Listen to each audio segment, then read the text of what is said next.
Hi, this is Dan and Lexi from Dan Schultz Outdoors, reminding you, keep the adventures alive.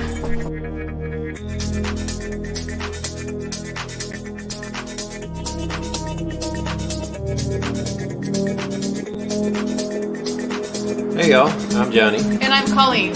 And we're the Keel Quest. And we want you to keep the adventures alive. Cheers.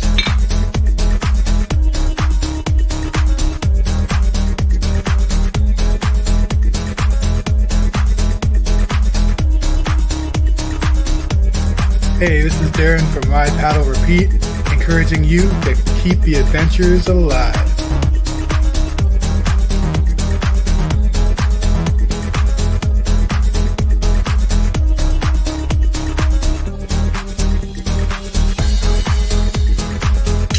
This is David from Beachley Ironworks saying keep the adventures alive.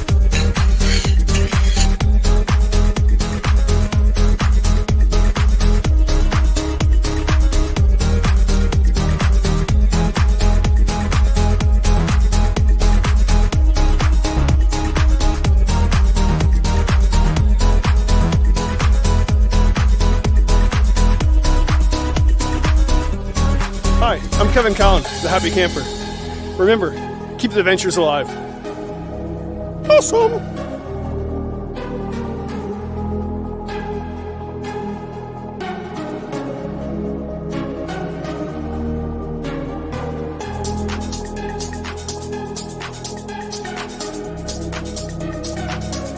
Hi, I'm Dan Mayotte. Keep the adventures alive.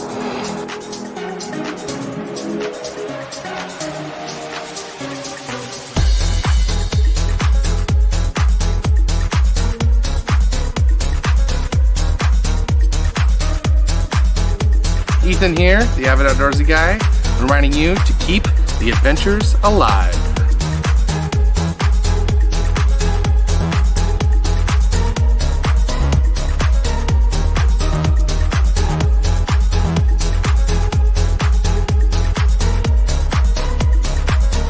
We're John and Aaron. Keep the adventures alive.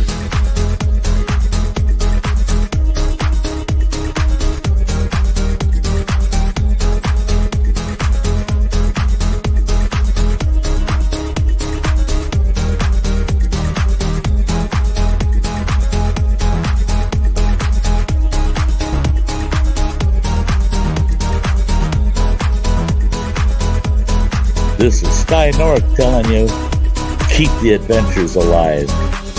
And now on with the show. Hey, good evening, everybody. Dennis here from Canoehound Adventures. Hope everybody's been having a great week.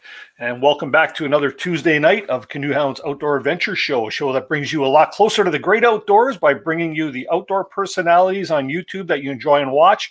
And of course, by bringing you hot topics related to the outdoor activities that we all enjoy and share. Let's see here. We're live here every Tuesday evening. Right now, just like this time, 7 p.m.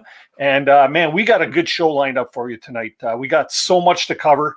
As usual, you know, I'm going to blab on here for a few minutes while the chat over there populates, and then we're going to get into our guest tonight.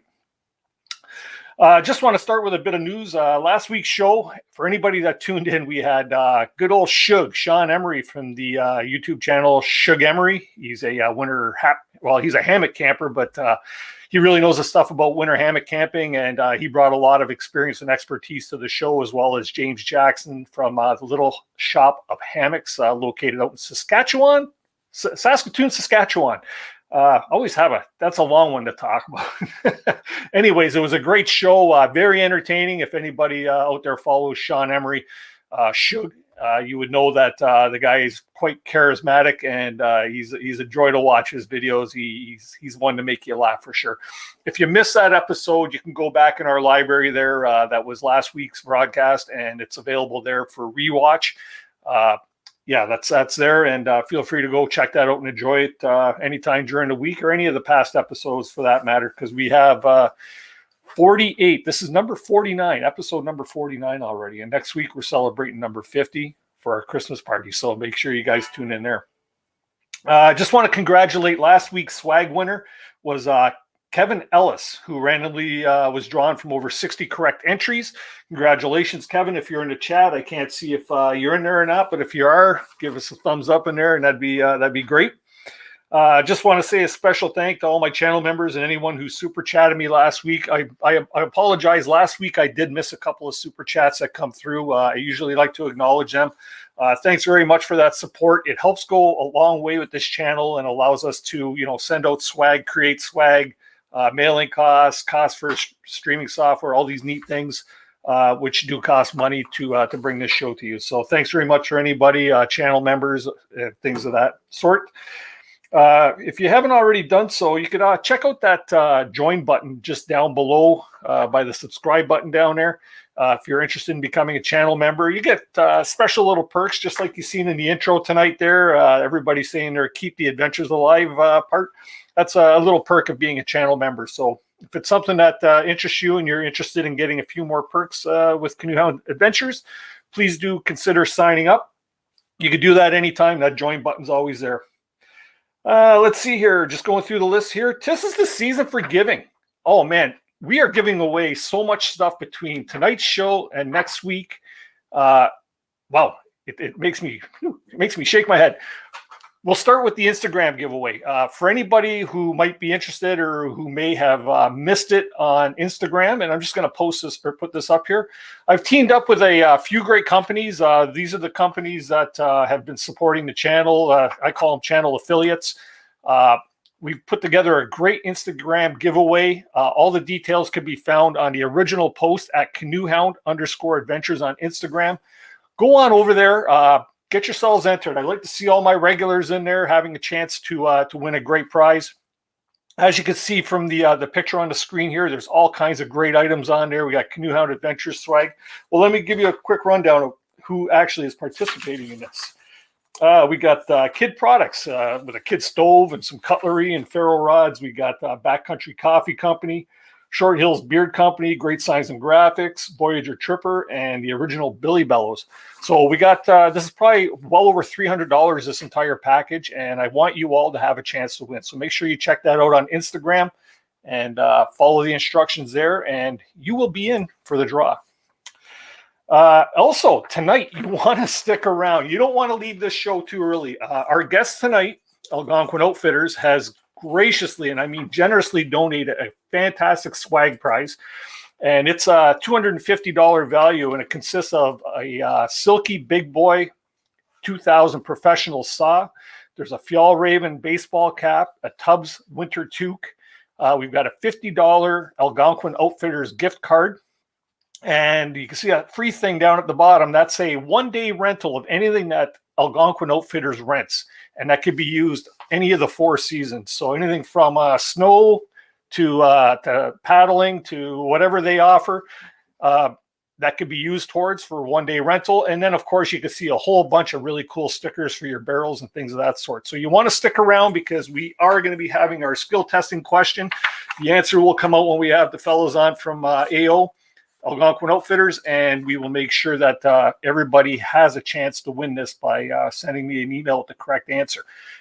Pay attention, but if you happen to miss the answer, you could always come back. And that goes for anybody who might be new into the live stream tonight. If you are new, you've never watched this show before, thank you very much for joining us tonight. If you see the value in the show, feel free to hit the subscribe button below. Follow us on Facebook at Canoehound's Outdoor Adventure Show, and you will know exactly what's coming up for future episodes of the show. Just a reminder, we still do have our iron-on patches available. They're 2 for $10. And if you do buy the 2 for $10 or 1 for $6, but if you buy the 2 for $10, we'll also throw in a decal pack. Includes shipping, includes taxes. It's a great deal and helps support the channel. So please consider that. If you are interested in that, you can email me at canoehound@gmail.com to order. And let's see here. Once again, if you have any hot topics or anything like that you'd like to see on the show, drop me an email at canoehound@gmail.com, and we'll try to make that happen for you. And I say this every week. The show is very, very interactive. If you're new to the show and you want to do want to get a question into one of the guests or myself, I say more of the guests than me. You can just make sure you put the word question in capital letters. before your question, and I will try to get them up on screen. If not, stick around till after 8 o'clock when we do the swag giveaway, because you'll have the opportunity to come up on panel and actually ask your question firsthand on screen of our guests. Okay, so I'll explain how that works later on, but I will put the link up around the time that we're doing the swag giveaway, and that makes everything great. So I can see we got a pretty, not a full house, but we got a good house going on tonight. And before we do get on to Algonquin Outfitters, I have somebody that I'd like to bring up on panel here really quickly. Many of you are familiar with John Van Berger from the Outdoor Kind, which is a nonprofit organization. I'll let him tell us a bit about it, but he's got something that he's got going on tomorrow, and he can really, really, really use your support with this to make it more successful and to help out his organization. So I'm going to bring up Mr. John Van Berger. How you doing, buddy? Hey, man. How's it going? Good. Good to see you. Haven't seen you since what? We did the winter show, right? Right. Winter show a couple of weeks ago, and and chatting in between. So, no, things here are good, and appreciate your having me on tonight. Not a problem. So you want to share a bit of information with the good folk out there as to your event that's going on tomorrow night? Yeah. So what we're going to do is, for those who may not know, the Outdoor Kind is it's a family-based organization that my wife and I started. And what we decided we wanted to do was after we got caught up in a big wildland fire up in the Yukon, we wanted to do something to help first responders, wilderness first responders, and in Canada and the U.S. We wanted to get safety information out to people, and then we wanted to go out and to do like safety outreach. So whether it's going to the shows or school classrooms or like coming on here, we wanted to be able to try to help people enjoy the outdoors more safely. I have a friend who's a first responder, and he said the best way to help a first responder is to never have to call one. And so we've kind of taken that as our motto and really pushing the education component. And so what we're doing tomorrow night is COVID's been really rough on a lot of businesses. It's been really rough on ours as well, because a lot of what we do is based around the show season, right? The expos, and so the Quiet Adventure Symposium, Canoecopia, all of the Toronto Outdoor Adventure Show, all of these different things. So we haven't been able to go to those this year. So funding for what we do has been really tight. So what we're going to do tomorrow night is we're going to do a presentation. It is basically a donate what you can. We ask a minimum donation of $4. You can donate as much as you want after that. We wouldn't say no. And what it's going to be on outdoor and wildlife photography, and particularly wildlife photography. So if you can hit, there you go. The presentation's called Lions, Greatwhites, and Bears, Oh My. And so what we're going to do is I'm going to offer some suggestions on taking better wildlife photos when you're out and about. I'm going to have photos of wildlife from 5 different continents from when I've been out traveling and shooting photos. And it's just it's going to be kind of a fun night where it's going to be talking about, stories about, for example, the stories behind the shots that you see on your screen right now. And then things that you can do to make your photos better too when you're out there. Then we'll do a little bit of tech talk toward the end of the evening, and then questions too. So a lot of people always want to ask about gear, right? I mean, I think it's funny because we all want to get away and be out in the backcountry, and yet we always talk about whatever gear we have, right? That we can, And so whether it's canoes or paddles, or in this case cameras. Well, we'll be talking about that. We'll be talking about that too. Cool. And the format's going to be quite similar to what we have going on right now. And that's in large part thanks to you. It'll be very much like this. There will be the sidebar with the questions. And speaking of, every time I've been on here, I've never been able to log in. And so when people have said, "Hey, John," or ask a question over there. Yep. I've never been able to respond. So I'm not being a jerk. I promise. I've just never been able to get in there while we've been on. So, so we'll have questions that we'll answer then toward the end of tomorrow night. So that's the goal. You can go to I think you have the link to the page. I do. I have the link down in the description for anybody that might be interested, titled Lions, Great Whites, and Bears Oh My presentation. And the link is there so that you can go on there and get more details, and you can actually purchase your tickets or make your donation to the Outdoor Kind on that page. I do know, and I'm just going to say this, what you do, John, is a great thing, and I'd hate to see it stop happening. So I know people like ourselves, being the outdoor kind, right? We need to help support this thing and try and make it work for you, for sure. It's something that, with this whole COVID thing going on, it's really put a kibosh on a bunch of things, and this shouldn't be one of the things that suffers from it. So, yeah, well, thank you. Thanks. I know you want to get on. Can I show just a couple of photos here? Yeah, let's take about another 30 seconds or so there, and then we'll get on to Algonquin Outfitters. That sounds good. I know people want to hear them. It's going to be a good show. Yes. Okay, so if we go here, I'll show you. I have the set up with a couple of the apex predators here because it's always fun to do. So this is we're going to be looking at South African lions. This is actually a South African Greatwhite as well. Churchill, Manitoba, polar bear, out during kayaking season, actually. We got super lucky. And I'll be honest, I love bears. So I've got more bears in this presentation than anything else. This is up in Alaska, Katmai National Park. And as close as we are in this shot, this is not the thing that we needed most to worry about when we were taking this photo. There is something off camera a little bit more worrisome than this, and I'll share that story. And of course, then we've got the cute, right? The cute factor. This is up at the Belugas up in Churchill, Manitoba.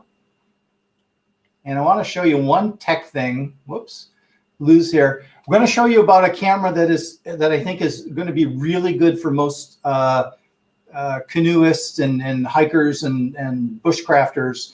A camera that can go from this, and this is just out an area near my house, to this, to this, to this, to this. And then you can even crop in with these to get full frame of these two geese on nesting, right? All the way from that. And that's where it started from. So when you're out, this kind of gear can be really helpful. So we'll have a lot of, there'll be a little bit of tech talk in there as well. And yeah, it should be what I hope will be a lot of fun. This, by the way, this picture right here, I was going through photos. This one thing is kind of fun with it too. I've been going back through all my old photos, found this one today, and I completely forgot about it. So yeah, so we'll be sharing a lot of this kind of stuff from animals from all over. Well, that's great. So I urge everybody that if you're looking for something to do tomorrow night, or whether you can make it or not, just take a look into it there. Like I say, the link is in the description below. Check it out. And if you can, I know things could be tough right now at this time of year and everything because everybody's pulling on the pocketbooks. But if anybody could help out the Outdoor Kind in this organization and get to learn a bit more about it and what they actually do, please do help. It's a great cause. I believe firmly in it, and I'm still waiting for my Outdoor Kind. Yeah, this It's been waiting for me since Canoecopia. So yeah, I've been holding on to this for you, Dennis, since the spring. But we'll get that in the mail, and I'll pay shipping. That's not a problem. I'll even, as interest because it's taken so long, I'll throw in one of the stickers too. That's awesome. Hey, and the other thing too is if you can't make it tomorrow night, we'll still have this up for a week afterwards. So if you were to donate to watch the presentation and can't make it, we'll be up for a week afterwards, so you can fit it into your schedule. So that's great. Okay, John, thanks very much for coming on and sharing, and I'll see you tomorrow night because I'll be there with bells on. Oh man, thanks a lot. And thanks, buddy. You have yourself a great night. Take care. All right, everybody. So yeah, like I say, you check that out. Link is in the description below. I know we got a lot of great people out there who might be interested in this, so hopefully you can help out. Anyways, without further ado, let's get on to tonight's guests. We have a trio of guests from Algonquin Outfitters to discuss their history in the Algonquin Park area.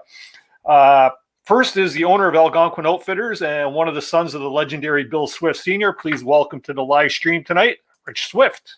How you doing, Rich? I'm doing just great, Dennis. Thank you for having me on. This is a great honor and privilege. Really appreciate it, my friend. Well, likewise, I feel quite the same. Towards you, I mean. Towards you. Well, Dennis, I appreciate your passion for canoeing. It's nice to see this was what this is all about. If I could be on the water 24/7, I probably would. So, next we have senior manager of Algonquin Outfitters at the Oxtongue location. He's been helping Algonquin Park visitors plan their canoe trips for over 25 years. He's an avid paddler, hiker, mountain biker, backcountry skier, snowshoer. Try and spell that one. Do a spell check on that. Snowshoer. Please welcome Gord Baker to the panel. How you doing, Gord? You got us, Gord? Yes, Rich. Thank you for having us on. This is great. And ready for a good discussion. Yeah, let's have some fun tonight. And then third to the panel, we have the rental and outfitting manager, also from Oxtongue, the Oxtongue location. He's guided many wilderness canoe trips and dog sled trips. And he's also a nature photographer. Please welcome Colin Bruce to the panel. Colin, how you doing tonight?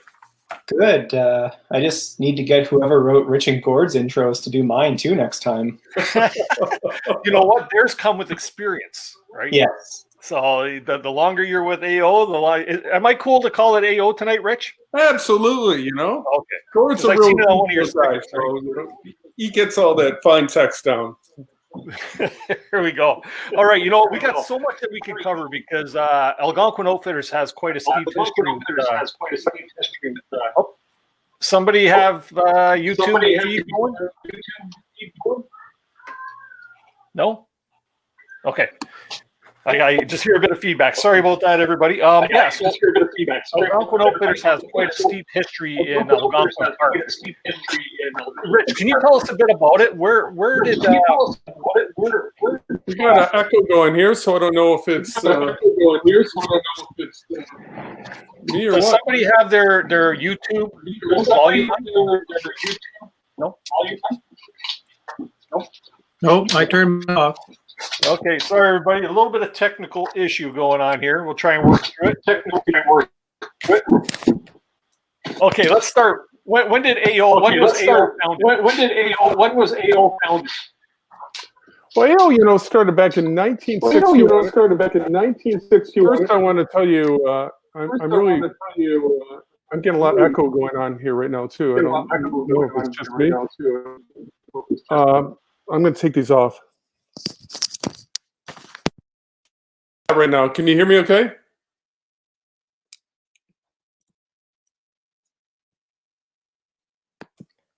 Okay, try now. All right, how's that? I think we're good. I think it's either Gord or Colin are carrying echo right now, but carry on. Algonquin Outfitters is celebrating its 60th year, and we couldn't have done it without my father. My father blessed my family to bring us up in this beautiful spot in Algonquin Park, and he was sent up here as a safe haven during World War II to a boys' canoe tripping camp, Camp Pathfinder, who I had the great experience of going to and learning the passion of Algonquin Park and about canoe trips. And he fell in love with the camp. He went there in summer, and he worked as a guide over at the old Highland Inn, the historic Highland Inn. I met a character over there named Dave Wham, and these guys were incredible guys. And they decided to go into start this wilderness canoe trip. Everybody thought they were crazy, but they knew what they were doing. But that was back in 1961. My dad started out with Dave with 20 chestnut canoes. They brought all the way from Fredericton, New Brunswick, and 20 Grumman canoes. And the evolution of the outfitter began at that point. And it's been evolving ever since. We started off evolving into the fiberglass canoe, but we always wanted to maintain the traditional passion of what Algonquin Outfitters is. The wilderness canoe trips, a cedar canvas canoe. We still carry a cedar canvas canoe in our feet. And then we evolved from fiberglass canoes, and we were the first people to bring Kevlar rental canoes into Canada. We bought a fleet of Mad River canoes were made in Waitsfield, Vermont. And that was kind of state of the art at the time, taking the passion of lightweight canoes and, extending it out to people to do that. And after that, we evolved to Sawyer canoes. And in the early years, my brother and I thought, well, let's try to make some canoes. Why can't we do this? So we originally, under licensees, started out Sawyer Canada, which my brother branched off and took all on his own and created Swift Canoe Company. So couldn't be prouder of him in that venture. As Dennis, you paddle Prospector 14. I do. It's a pretty little boat. But the whole driving force of the Outfitters is we always try to create the best experience, to offer the best equipment, the best gear. We have our own pack manufacturing, sewing little shop here right in Ontario. We take great pride in that. We do all the great people that work at Algonquin Outfitters. There's so many great people. We've got Gord and Colin here. There's so many people that I'll tell you have been working in this company for so many years. And it's because we're surrounded with so many incredible people and staff that care about Algonquin Park and share that passion that, we get to, share that with others. But that's kind of the real quick synopsis that we have right now with the Outfitters and how it's become, with our goal to strive to offer the best experience, the best equipment, and enjoy ourselves at the same time. Sure. Now over the years, your reputation has really spoke for itself. You've got multiple locations. What was the first location that you guys opened up? Oxtongue Lake back in 1961. So again, 60 years on January. It's coming up. Wow. Yeah. That's cool. Just really quick here, Gord, I did a little diagnostic here, and it's you that's actually causing the feedback. So if you can drop out and then relog back in, that should probably fix the problem. Hopefully you got that. We'll lose Gord for a little while. Yeah. If he could just, there we go, and he'll drop back in. That should repair the problem. Sorry about that, everybody. Minor technical issues. So, when did you actually take on the role yourself, Rich? I spent the first 16 years of my life at Camp Pathfinder, where I really, I've paddled virtually every canoe route in Algonquin Park, and that's where I learned the passion from. And so I started back in 1976. The year my dad sold the camp, 16-year-old kid, started out as a guide, lowest man on the totem pole, chief pot washer, Rich Swift right here, so worked every facet of the way up and through the company. And then Jack Hurley and Peggy Hurley were, at that time, they had taken over management of the Outfitters with my father as partners. And I worked under Jack Hurley, and he was a great mentor to have. A complete character, had a real passion for what he was doing. And Jack is still making cedar canvas canoes in the 70s. And then in the early 80s, I took over. Jack and Peggy moved on, and I took over management of the Outfitters. And my dad and I became working partners at that time, and my dad always thought it was crazy. I kept on venturing into these different store locations, but they seem to succeed. And with this great team of staff, we've done an amazing job. Couldn't be prouder of the people I work with. Now, the evolution that your company has overtaken over the years since 1961, you brought on people that have been with the company for such a long time, like Gord and Colin and many others. I know you have a rather big personality up at the Brent store as well. Yes, good old Jake Pigeon. Just talked to him yesterday on the phone. Yeah. 82 years old, super keen about next season. Yeah. You can't take Jake down at all. He just loves what he does. And that guy is so sharp. He's got an incredible mind and incredible passion. He calls a spade. And he tells you, he knows all the intimate details about every route in the north and to Algonquin Park. And it's characters like that we have to embrace. The characters really make a business, and that's something I learned from my dad. that guy was larger than life when it come to chat with people, talk to people, and his knowledge was incredible. So tough shoe to fill. So yeah, so now you like I say, you surrounded yourself with some great people. Gord, you've been with Algonquin Outfitters for what, 25 years now? Yes. Since this map was published, this is in 1993, Algonquin Park Canoe. So kind of right about then is when I started. Actually, a little earlier. I think 92, Gordon. 92. So that's coming up on 30 years. Well, 28. Well, I was hoping you would do that, not me. That's all right.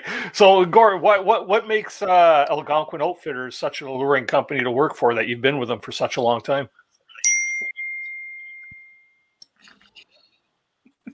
There's a number of reasons. I mean, number one is just it's a really fun environment with great people, like Rich was describing, and the fact that it allows a way to live in this area, that's kind of special too. Living out in the woods here in Huntsville and driving Highway 60 every day to go to work in a beautiful place where you can have your lunch on a dock looking right out on the lake. That's kind of nice. And for me, just helping people helping people make their dream of going to Algonquin Park, not this year, but every other year, dealing with people from throughout Canada, the United States, and Europe, and the UK, and we get customers from as far away as Australia and Japan and all kinds of far-flung places. And a big part of my job is helping those people, and that's really fun, and I really enjoy that part of it. Mm-hmm. And then we've got Colin over here, who I guess comparatively to Gord is pretty fresh blood within the organization. Now, Colin is the rental and correct me, help me on this one. The rental and outfitting's the title, but basically the rentals.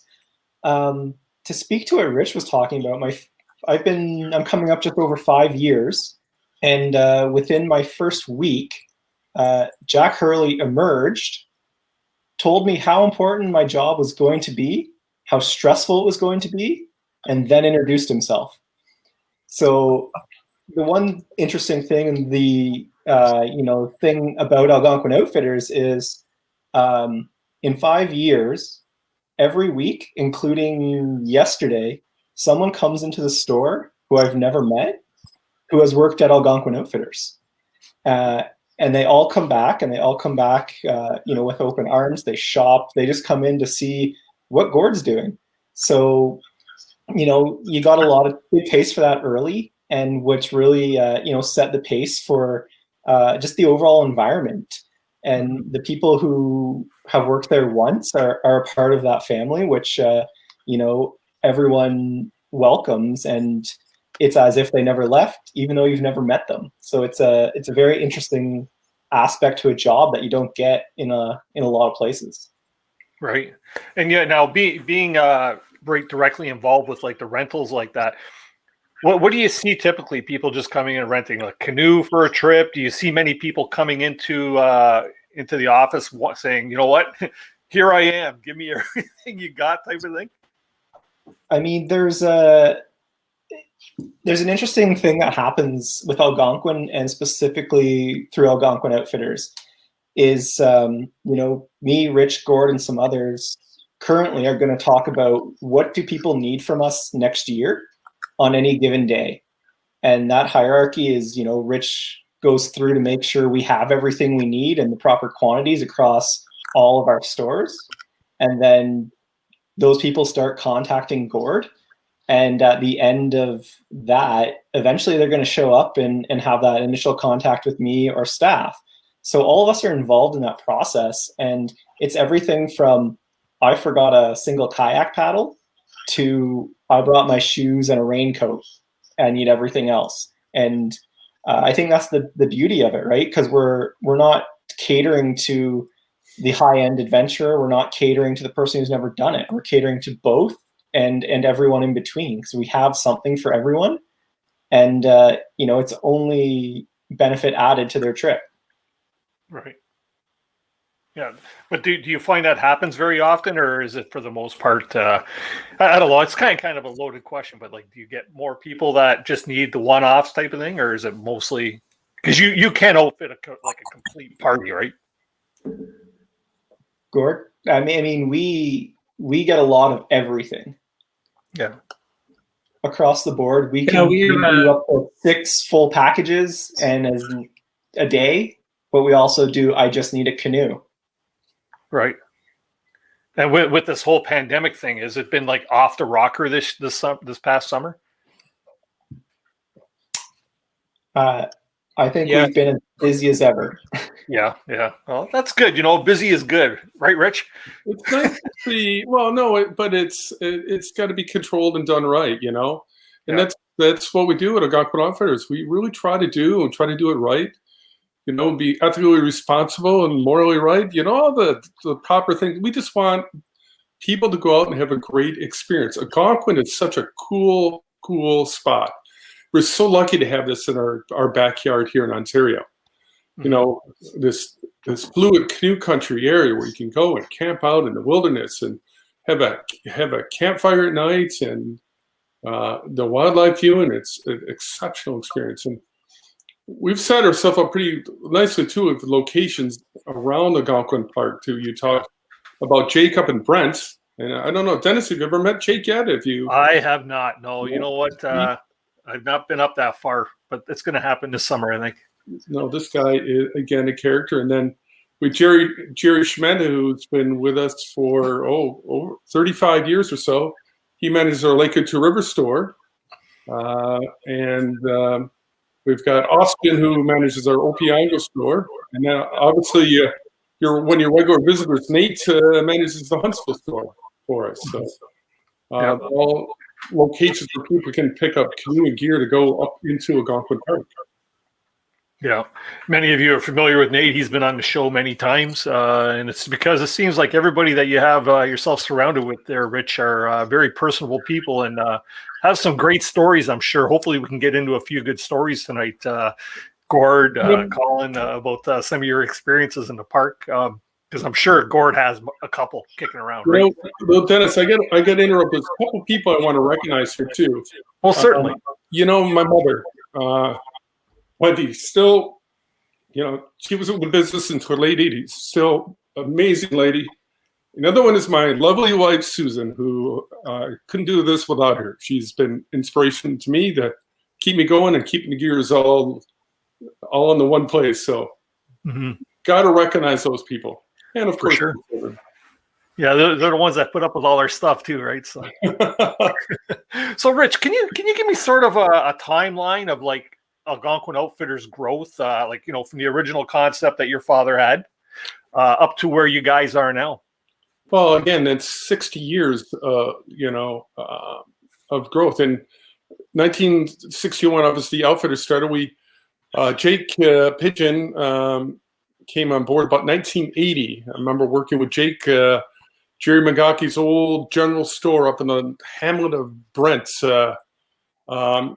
Again, he was another character, and Jake is, put his life into this place. And, our Brent store is more of a museum than it is actually a physical store. Unfortunately, it's closed during COVID, but we are offering contact-free rentals right now up at the Brent location. And then shortly after that, I think 89, was the first year we got the Opeongo contract, and that's we've been there ever since. And we have a further contract for another 9 seasons too. So it's an incredible location, a beautiful spot. We offer water taxi service there, canoe rentals in the store. I actually got the dates written down because 1994 we started the Huntsville store. which is if anybody's been to Huntsville store, it's got a little bit of everything. We do full canoe sales and rentals and camping gear, clothing. We actually do bicycles, paddle sports, alpine ski, snowboard, which we branched off to other locations where we have 2 ski hill winter operations to help maintain some of our seasonal staff so we can offer year-round employment.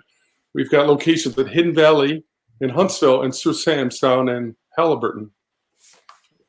We also, I can't forget, the Bracebridge store too. We opened up, I don't know, Gord, what was that around? It was, I think about 2004. Late 90s. Yeah, early 2000s. And then the Port Carling store location, which is a nice little hamlet over in cottage country there. We also brought on the Halliburton store, the Minden store, which is on the Halliburton region. So we can cater to all those people that are visiting the Halliburton Highlands. And we also had the Gull River Paddling Whitewater School on the Gull River. That's a quick synopsis of the operations. So how many locations in total then? We got 12 right now. 12 locations. But don't tell my wife. Keep that quiet. Okay. So now each location is actually quite different. So you have to basically, like, your inventory, say for instance, has to be quite specific to the area, right? It's you know what, we have such a great team, you know, all the way from Mark and Judy and administrative and Andrew and her team and shipping and receiving, how we get inventory around the different base locations. So there's a lot to, putting on, what we do and do it right and offer people great stuff, cool stuff that like people like to go outdoors and play with. Mm-hmm. Yeah. So you're more than just canoes. A lot of people think Algonquin Outfitters is like the canoe tripping outfitter type of thing, right? But you guys, like you say, you offer so much more: skis and mountain bikes, and the whole gamut of like you say, outdoor activity, which is right down our wheelhouse here for sure. Yeah, no, we had to create some more winter operations. So back in the early '90s, when Jerry Shamanda was working there, right before Gord started, we just started a year-round type operation too. We brought in Nordic skis and snowshoes, and it's evolved since that too, and the winter operations, it's such a 4-season area that we live in too. Even the shoulder season, as bland as it could be, it's got its own beauty. We got guys like Colin here and Jerry, 2 of the top wildlife photographers that I've seen in this province. You should see their stuff. It's beautiful, So a lot of credit to that. So there's lots going on. So, Colin, with your wildlife photography, is that something that really kicked off since you've been with Algonquin Outfitters, or was that a passion beforehand? It really kicked off when I moved to the area full time. I've only been here for about 8 or 9 years, and the opportunity of seeing moose and things like that on my drive to work every day, and with the people I'd been working with and surrounded, it only makes sense. And it's a good hobby to have up here. And when you kind of dissect all the people around our company, there's little cliques that grow of. There's the handful of whitewater people, and then the handful of the backcountry ski people, and then there's the fishermen, and then there's a few of us that choose to carry cameras. So when new people come on with the company, it's interesting to see where they slide in. Are they going to go Monday night down to the Gull? Are they going to go early morning looking for moose? Or are they over at Limberlost, skiing the old ski hill or hydro cuts around the Muskoka? So, for me, it was something of interest, and it'd be at this point, almost crazy not to do it with the amount of stuff you see driving out to Oxtongue every day and being in and around the park. Mm-hmm. I got a couple questions here just popping into the chat, and I wouldn't mind getting this up because it is something I wanted to touch on tonight, and it's directed at Gord here. So Spoochie's asking question for Gord: how did the Meanest Link start, and what's the history behind that? Many know the story, but I'm sure many don't. Well, just to start at the beginning, what is the Minas Link? The Minas Link is a canoe route in its simplest terms. It's a canoe route that connects 4 Algonquin Outfitters stations, Oxtongue Lake, Brent, and Opeongo. And it was created by me and Hurley, an alumni, who worked with Burles, who's listening in, I see, back in the day. Alec Jackley, connection to Algonquin Park, Algonquin Outfitters in Camp Pathfinder. Anyway, back around the early 2000s, I were lamenting the fact that at that time, our staff, they were, doing their job. They weren't really getting out there to think of something that would motivate people to get out there and take on more aggressive kind of canoe trip. And also, we wanted to honor the memory of Rich's dad. He themed up this ridiculous canoe, and that connects the 4 locations by a canoeable path. Some may argue about that. As well as ties in certain things that were important to Swifty, like the Nipissing River, Lake Lavier, Camp Pathfinder, and a few special traditions. Like the Genesee beer. That's kind of the short version. Which was your yes, father's the special beverage, right? Yes.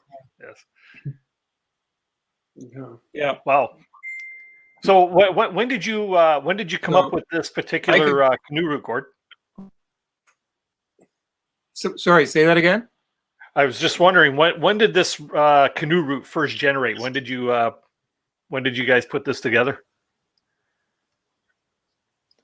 It was around 2003 or 4.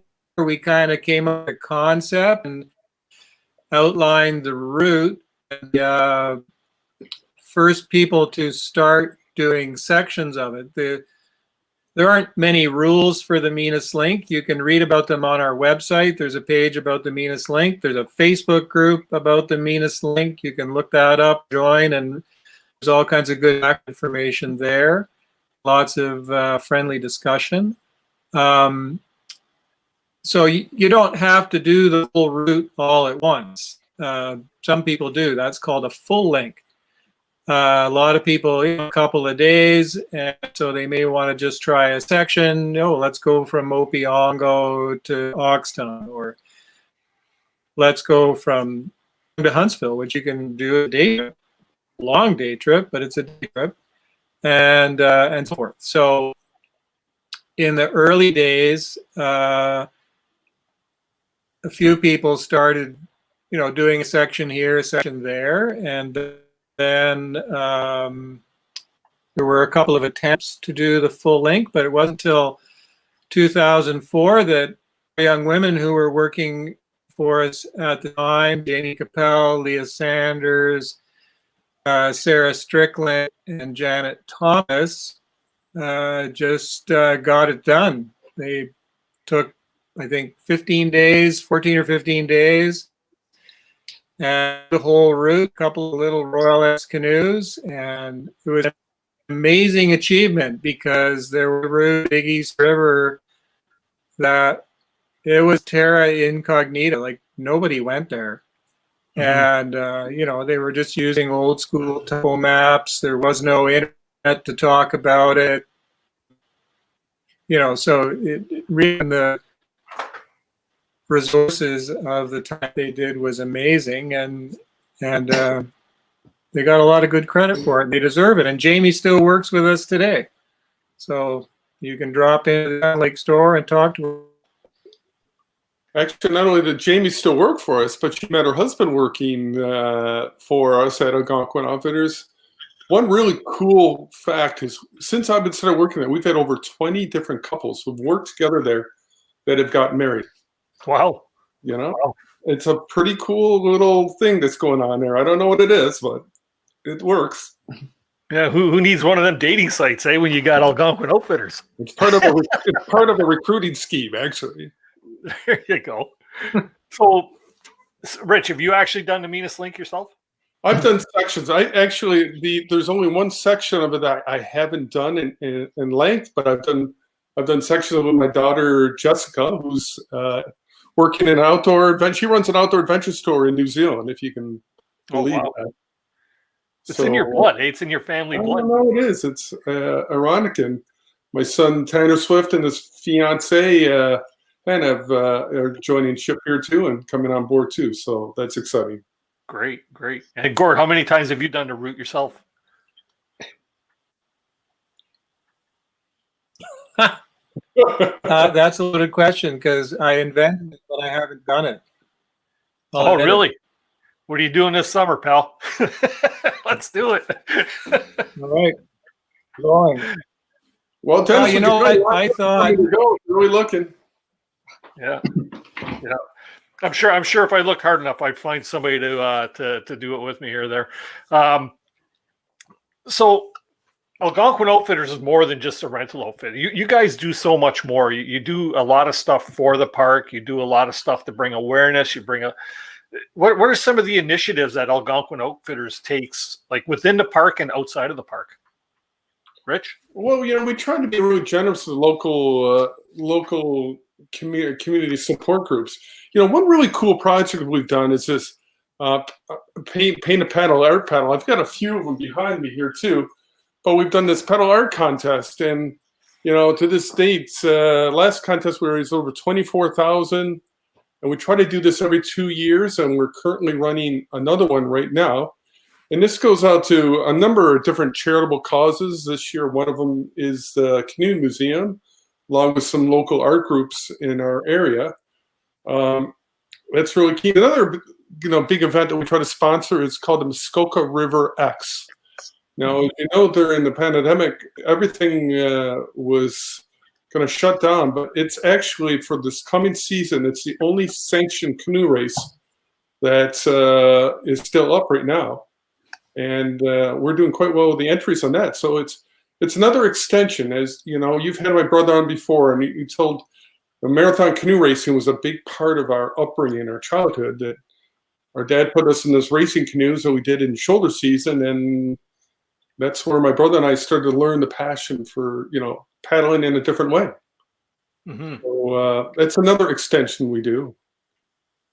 But and you guys also you got, what is it, the paddling, or no, I got it written down here somewhere. The Banff Mountain Film Festival. You guys are involved with that? Yeah, absolutely. If you come into our link, there's a number of local causes. One, the funding we're going to put right back to our theater. Our theater is shut down, and our theaters are really hurting. People are being let go, and we need to keep these facilities alive. There's a couple other local outdoor initiatives. Gord could touch on the other two local community causes we do for the Banff Mountain Film Festival.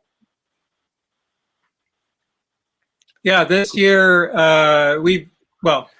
in the past we've hosted the Banff Mountain Film Festival World Tour live at various locations, but for the last many years at the Algonquin Theater in Huntsville. And of course, this year that's not happening, and the people in Banff came up with a virtual tour, and they made it possible for hosts like us and other outdoor stores and organizations who have hosted the event in the past to participate and host a link, as Rich said, and get a little revenue generated. So that's how we're generating some revenue to give back to the theater, the Algonquin Theater, as well as the two organizations we're supporting this year are the Huntsville Mountain Bike Association, which is a real active grassroots organizations developing really good quality trails around, mostly in the Huntsville area. Obviously, I noticed in the stream a couple of questions about mountain bike trails. So to answer one of them, close to Algonquin Park, the Echo Valley Trails in Dwight, which are now managed and maintained by the Huntsville Mountain Bike Association. So that's where the money like that goes. And then the other group that's benefiting is dear to my heart. I'm involved in the West Wind Skiing Association, a very new group, and almost like the winter version of the mountain bike group. We're working to develop ski touring opportunities in our area, both in Muskoka, the Omegan Highlands, and Halliburton. It's kind of off-trail skiing, sort of getting back out in the bush, but also doing it in a responsible and legal way. So getting land use permits and negotiating with private landowners and things like that. So that's one example of how we're trying to get back. The one thing really important too, though, if people go to our website and join our link on Banff, all of our proceeds that we make from the film festival shown through Algonquin Outfitters to Banff go to these charitable causes. So it's important for that. That's awesome. So you guys are more than just a business. You actually give back. I know you also help to organize, park cleanup days and things of that sort as well. Yeah, no, that's all important. You got to give back. We have these beautiful resources and got to give back. But one thing I want to touch on too, we're really excited. We have some new products coming this year, and you should have seen. We've been working with Dave Yost, a fine designer, with a new ultralight Keewaydin 17.6 that is going to be premiering in our rental fleet, hopefully this spring. So Colin, Gord, and I got the first 3-person test paddle in it after working with Dave Yost for the past year on this design. So it was quite a sight. 3 old boys paddling around Oxtongue and having a nice afternoon. Mm-hmm. Colin, how about yourself? Over your 5 or 6 years with Algonquin Outfitters, have you seen a much evolution as far as rental canoes and stuff, like the types that are going? Like, are you seeing more solo pack boats? Are you seeing tandems, triple seaters? What seems to be a trend? Definitely the trend's going towards solos, and it has been, that trend's been upward since I started, and we've, as a company, probably tripled the amount of solo canoes we've had in the past. Almost every 2 years, we've probably doubled the amount for tripling over the past 6. We're seeing ice out groups go in for fishing who are renting 6 solo canoes at a time. So it really speaks to people wanting to try them. There's a lot of, it's easy to say it here. There's a lot of YouTubers and people who acquired these boats, were given these boats, bought these boats, and have quite the audience. And we have people wanting to rent pack boats, our 13.6, our Keewaydin 15, potentially this coming season cruiser. And we're in production today, Colin. Yeah, because they see these other people having them, and a lot of those people have such a wide audience that we still ask people. You get a 13.6 pack boat, which is a popular model of ours, and you have a guy who's 6'6" and 275 pounds. Go, I want it, and it's in good conscience. We can't just give it to him. We maybe suggest a larger model. We ask him where he's going, what he's doing. If he's going out for the day and he wants to try it, maybe he wants to buy one. By all means, if that's what he wants, we're going to do our best to get it, but we're going to steer the conversation. And you know what? The trend overall, not just in renting, is also light canoes.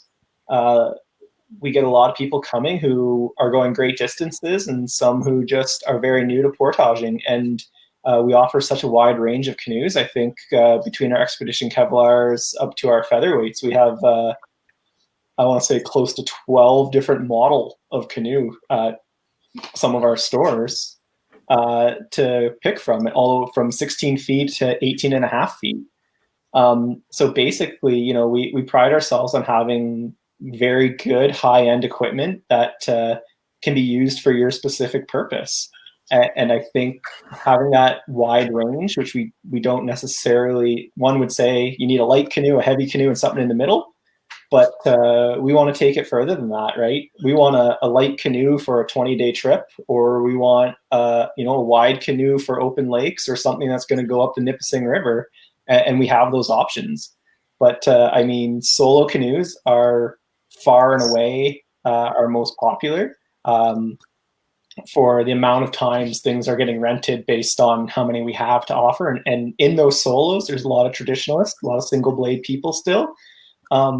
But pack boats are monsters. I mean, everyone wants one. Everyone wants to paddle one, and everyone who goes out loves it. Kind of a good sales ploy too, because once you paddle one of these Swift solo pack boats, or just one of the lightweight Swift boats, you can almost guarantee that they're going to want to be saving their pennies to buy one, because they are beautiful boats by all means. So having such a variety to pull from, though, that means your inventory of boats has to be quite large. Yeah, we got about 550 canoes, and yet not alone kayaks and stand-up paddleboards altogether through all our operations. But, a couple of, going into tandem canoes, the Keewaydin 16 and the Prospector 16 for two-person boats are, they've got to be neck and neck for our most popular, followed very closely by the 17-foot Keewaydin. All in featherweight, all carbon gunnel boats. Like, people really want light stuff. Gone with the days, when I used to trip around at Pathfinder with the 85-pound waterlogged cedar canvas canoe on an 18-day trip, Yeah. Your body can't take that like it used to. So people can get farther out there and enjoy the experience with more high-tech equipment, lightweight canoes. Yeah, and that's the thing with the evolution that you explained there. Like, over the years, you've carried so many different brands. Is it much easier now? Because I know Swift has a wide variety of canoes. Like, I almost like to term it like the electronics world. You have 128 gigabyte, and then next year it's the 256, and then next year it's and it just keeps going like that. But you guys have so many varieties of Swift canoes. How do you balance that out to have the right amount at each location? Well, Colin there does a great job. Yeah. I mean, everyone in this chat outside of you, Dennis, has driven canoes to other stores for Algonquin Outfitters, and if we needed you to, we would ask. So we have that huge fleet that Rich alluded to, and we have all these locations, and I would say we're very fluid in our inventory. Very few things have specific homes for any period of time. Every location really has their base of what we offer, and we can get boats to locations that need to be in locations.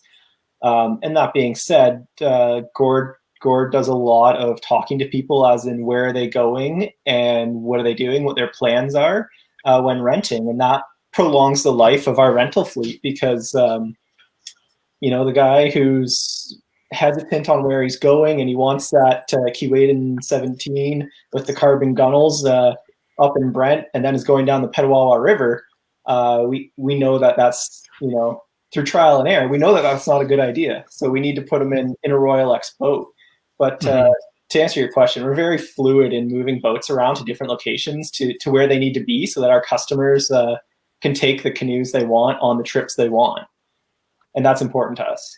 So it's important that you know your job, and you could actually massage a person into the proper vessel for their adventure.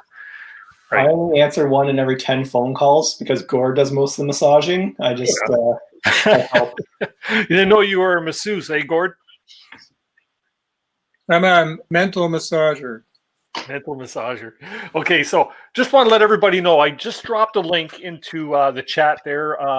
If anybody wants to come up and ask a question of our panel, that'll happen after the swag giveaway, but this will give you the opportunity to get yourself set up on StreamYard. Very simple. Just follow the link, follow the prompts on StreamYard, and then wait your turn. Once you pop in, I'll see you in the basement, and I call it the basement or the green room. I'll see you down there. Don't go anywhere, because I will get to you. and we'll take up to a maximum of 10 people tonight, just to make sure things flow along well. Gord, over the years, because you're probably maybe next to Rich, the most senior fellow on the panel, you've probably seen a lot of really cool people, celebrities, interesting people visit the park, maybe your location at Oxtongue. You got any stories, people that you've actually encountered or experienced times with out there? Yes. Personally, I've got to go out with some really interesting people, mostly from Europe, through our association with Ontario Travel, and getting to take out what are called FAM tours, which stands for familiarization. So taking groups of tour operators out to show them about what we do. Also been very fortunate to work with some media groups, like doing some television shoots and things like that, which are a lot of fun and a lot of work, actually. We spent way back in the day, Jerry and I and some other people, we spent 5 days on Rock Lake making 13 minutes of television for an American outdoor show. And we made a canoe trip happen, but it took all these shots, and that was back in the day when it was a full-on film crew with the sound guy, director, the producer, the personality, not the one person with a GoPro drone that you might get these days. Like Colin's been fortunate and gone out with a very famous Instagrammer, and that was him and that guy out for the day with that fellow's drone. Probably my favorite famous person story was when Dan Aykroyd came to Oxton Lake. And came in with an Algonquin Park cottager who I won't name, who was his friend. And like, oh, Dan Aykroyd's coming in the store. And we were all asked to, just try to act normal, like it's not Dan Aykroyd. And then Dan comes in the store and he looked like he'd walked right off the set of the Blues Brothers. He couldn't have looked more like Dan Aykroyd if he tried. He had his shades on and his slouchy hat, kind of shampoo around a bit. And we all tried to be cool and go, oh, it's Dan Aykroyd. And so things like that happen just because we're in a central spot and there's some interesting and often wealthy people in the area who have interesting friends. So yeah, that makes it fun too. Yeah, for sure. Well, and like I say, I'm sure you've seen quite a few celebrities through, or I think you had mentioned at one time the British military. Was that? Yeah, we've had about the last 15 years. We've had groups from the UK. The British military has a very interesting training program they call adventurous training, and they have essentially outdoor centers devoted to this, and members of the military can go to these places and do leadership training, skill development, and do stuff like climbing, sailing, caving, whitewater paddling, etc. And then a few progressive instructors wanted to go on a canoe trip. And in the UK, they have some fantastic paddling. They have coastlines, they have some great whitewater rivers, but they don't have the wilderness and the length of river to allow them to do a multi-day journey like we have here. So long story short, some groups started coming, and instructor training trips or officer training trips from universities, and just really interesting people. And really, they're really fun to deal with. Of course, we didn't get any this year. I kind of two on the back burner before COVID took over, but hopefully get started up again, because it's people like that that make my job really interesting, and working with them, and yeah, fun to deal with. Cool. Got another question here. Maybe this might be towards Rich. Well, actually, any one of you could take this question. It has to do with our American friends. Colin, you mentioned that we've had you guys have had an onslaught of people this past summer with everything that was going on with the pandemic.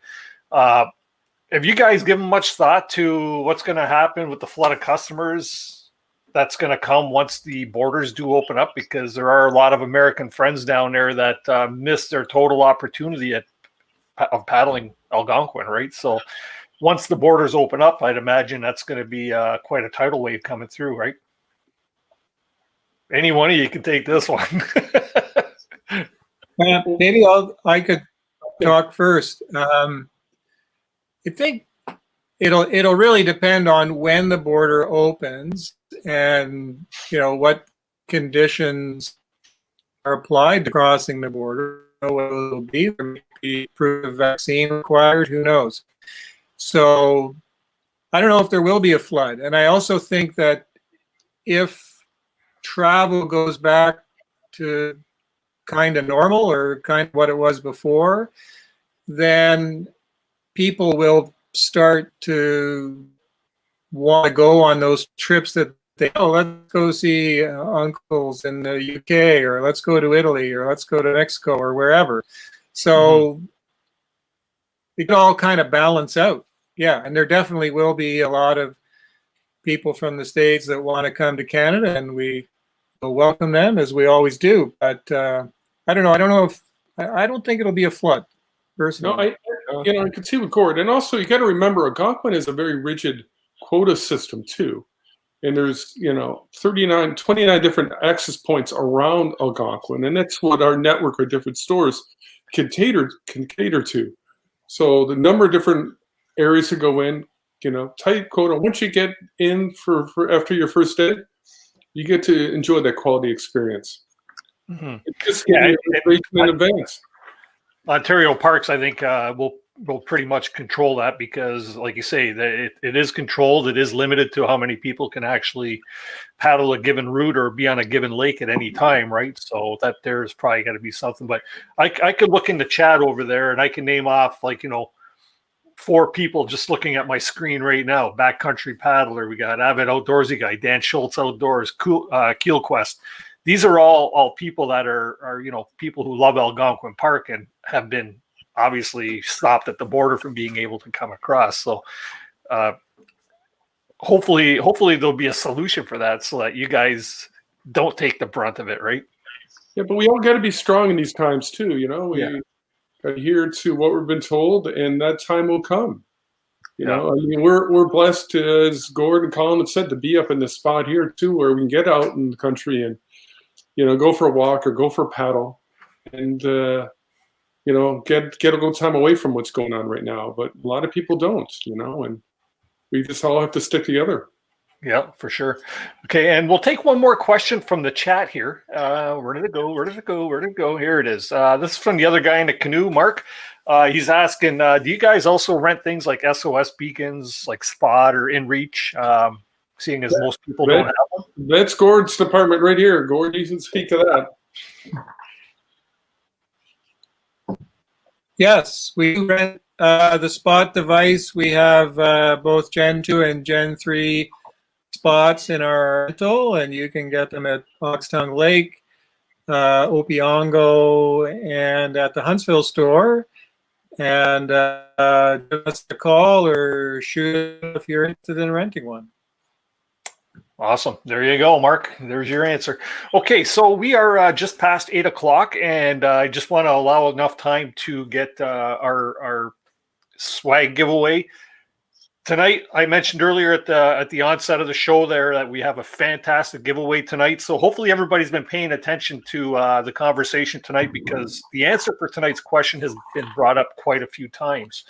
I'll just go over what tonight's swag prize is. And this is all courtesy of Algonquin Outfitters. and I'm just looking for my page here, right here.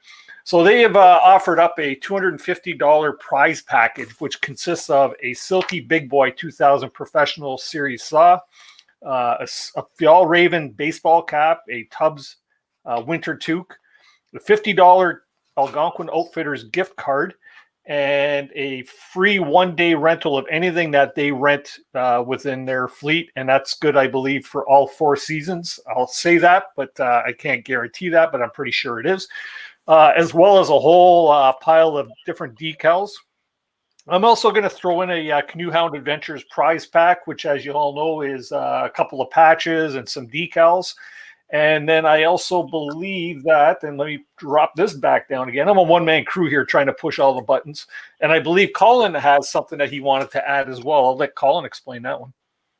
Yeah, what I was going to throw in, it can be for, I guess, this audience, or if Dennis wants one for whenever, was a print. So as he mentioned earlier, at Canoe Carrier is my Instagram. And if Dennis wants to do a draw at some point now, they can connect with him or me either way and pick out something from my feed, and I can we'll print it and mat it and send it away. It's just little, because basically 90% of everything's coming from Algonquin Park, so it seemed on point. There we go. So the way it's going to work is I'm going to ask the question. If you know the answer, please do not put it in the chat over there. What I need you to do is I need to send it to you. You'll see the instructions in a second, but it's going to be winner take all. The Algonquin Outfitters prize pack, Colin's prize, and the Canoehound Adventures swag pack. The winner will give me their email or their mailing address once I've contacted them, and I will distribute it to whomever to get the prizes out. So tonight's question is, in what year was Algonquin Outfitters founded? And where was their first location? So if you know that answer, do not put it in the side chat. Make sure you email that to me at coasprize@gmail.com.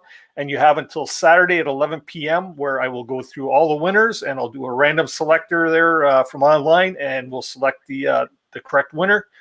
I'll collect the address and get it off to the appropriate parties. So in what year was Algonquin Outfitters founded, and where was their first location? So it's a 2-part question. You got to have both parts right to qualify.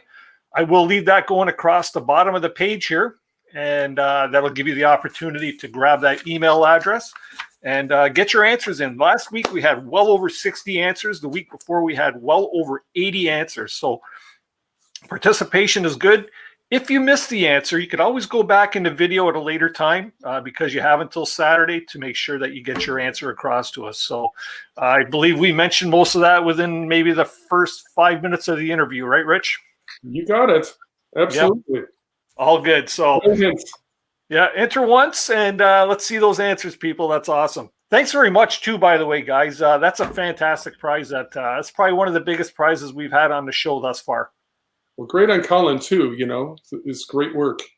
Beautiful. Yeah, I think that in the background, I think Nate Muskoka or Nate Smith had a little bit to do with that as well too. So, and also our marketing guy Randy Mitson, who's been with us for about 18 years. So yeah, and Randy, I actually tried to get Randy to be on the show this evening because I know he has a vast knowledge of Algonquin Park as well. I listened to one of his interviews on Under the Yoke, which is a podcast. Yep. And some of the stories that he shared on there were very impressive. But unfortunately, tonight, Randy has a Twitter cast that, what's it called? Twitter cast, right? Yeah, Twitter cast, yeah. That they've been participating. And I believe tonight is the night, it's their season finale. So he was unable to join us. But we will get Randy on the show at one point or another because very interesting personality, and he has a vast knowledge and great marketing guy for you guys too as well. He does a great job because a lot of people know Algonquin Outfitters. It takes a great team.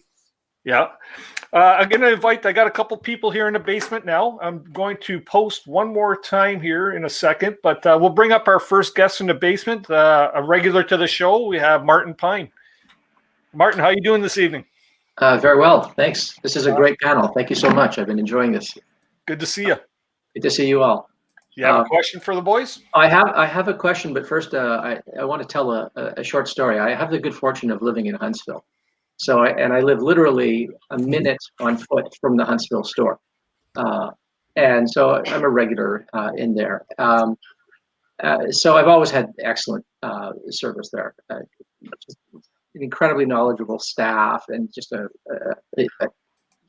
there's everything there. It doesn't matter what you're into: canoeing, backpacking, skiing, snowshoeing, biking. It's all there. It's one-stop shopping. It's literally my favorite store in all of Huntsville, probably in all of Muskoka. But that's not sort of my highlight experience with Algonquin Outfitters. A few years ago, I bought a pack boat. I bought a Swift Pack 12, and I remember going to the Oxtongue location, and I test paddled 7 times. I just kept going back. I couldn't decide between the Pack 12 and the 13.6 and the 14-foot Prospector, and I just kept going back and back. And I said, "Can I come back one more time? I want to bring gear. I want to see how it handles in wind when the boat is loaded." And it didn't matter. And they were incredibly patient. Never, at no point was there even a hint of, "Boy, are you ever going to pull the trigger on this and buy a boat or make up your mind and go somewhere else?" Never, never. They answered all my questions. They just let me come back again and again and again. So if anyone is ever interested in a Swift boat, and you are worried about pulling the trigger and not test paddling it, they will let you test paddle to your heart's content. It was fantastic. So thank you very much for that. In the end, I was very satisfied with the boat that I bought. Hearing those great stories, that really makes your night. That's what we're all about, and we appreciate your words. It means a lot. Oh, great. Because I really appreciated that. I didn't it was a substantial investment for me. Absolutely. Because it's my second boat, right? And it was a solo boat, and it was sort of a present to myself. And so I didn't want that buyer's remorse. And that took all the pain out of the purchase. And I have loved that boat ever since. I've had some great times with it.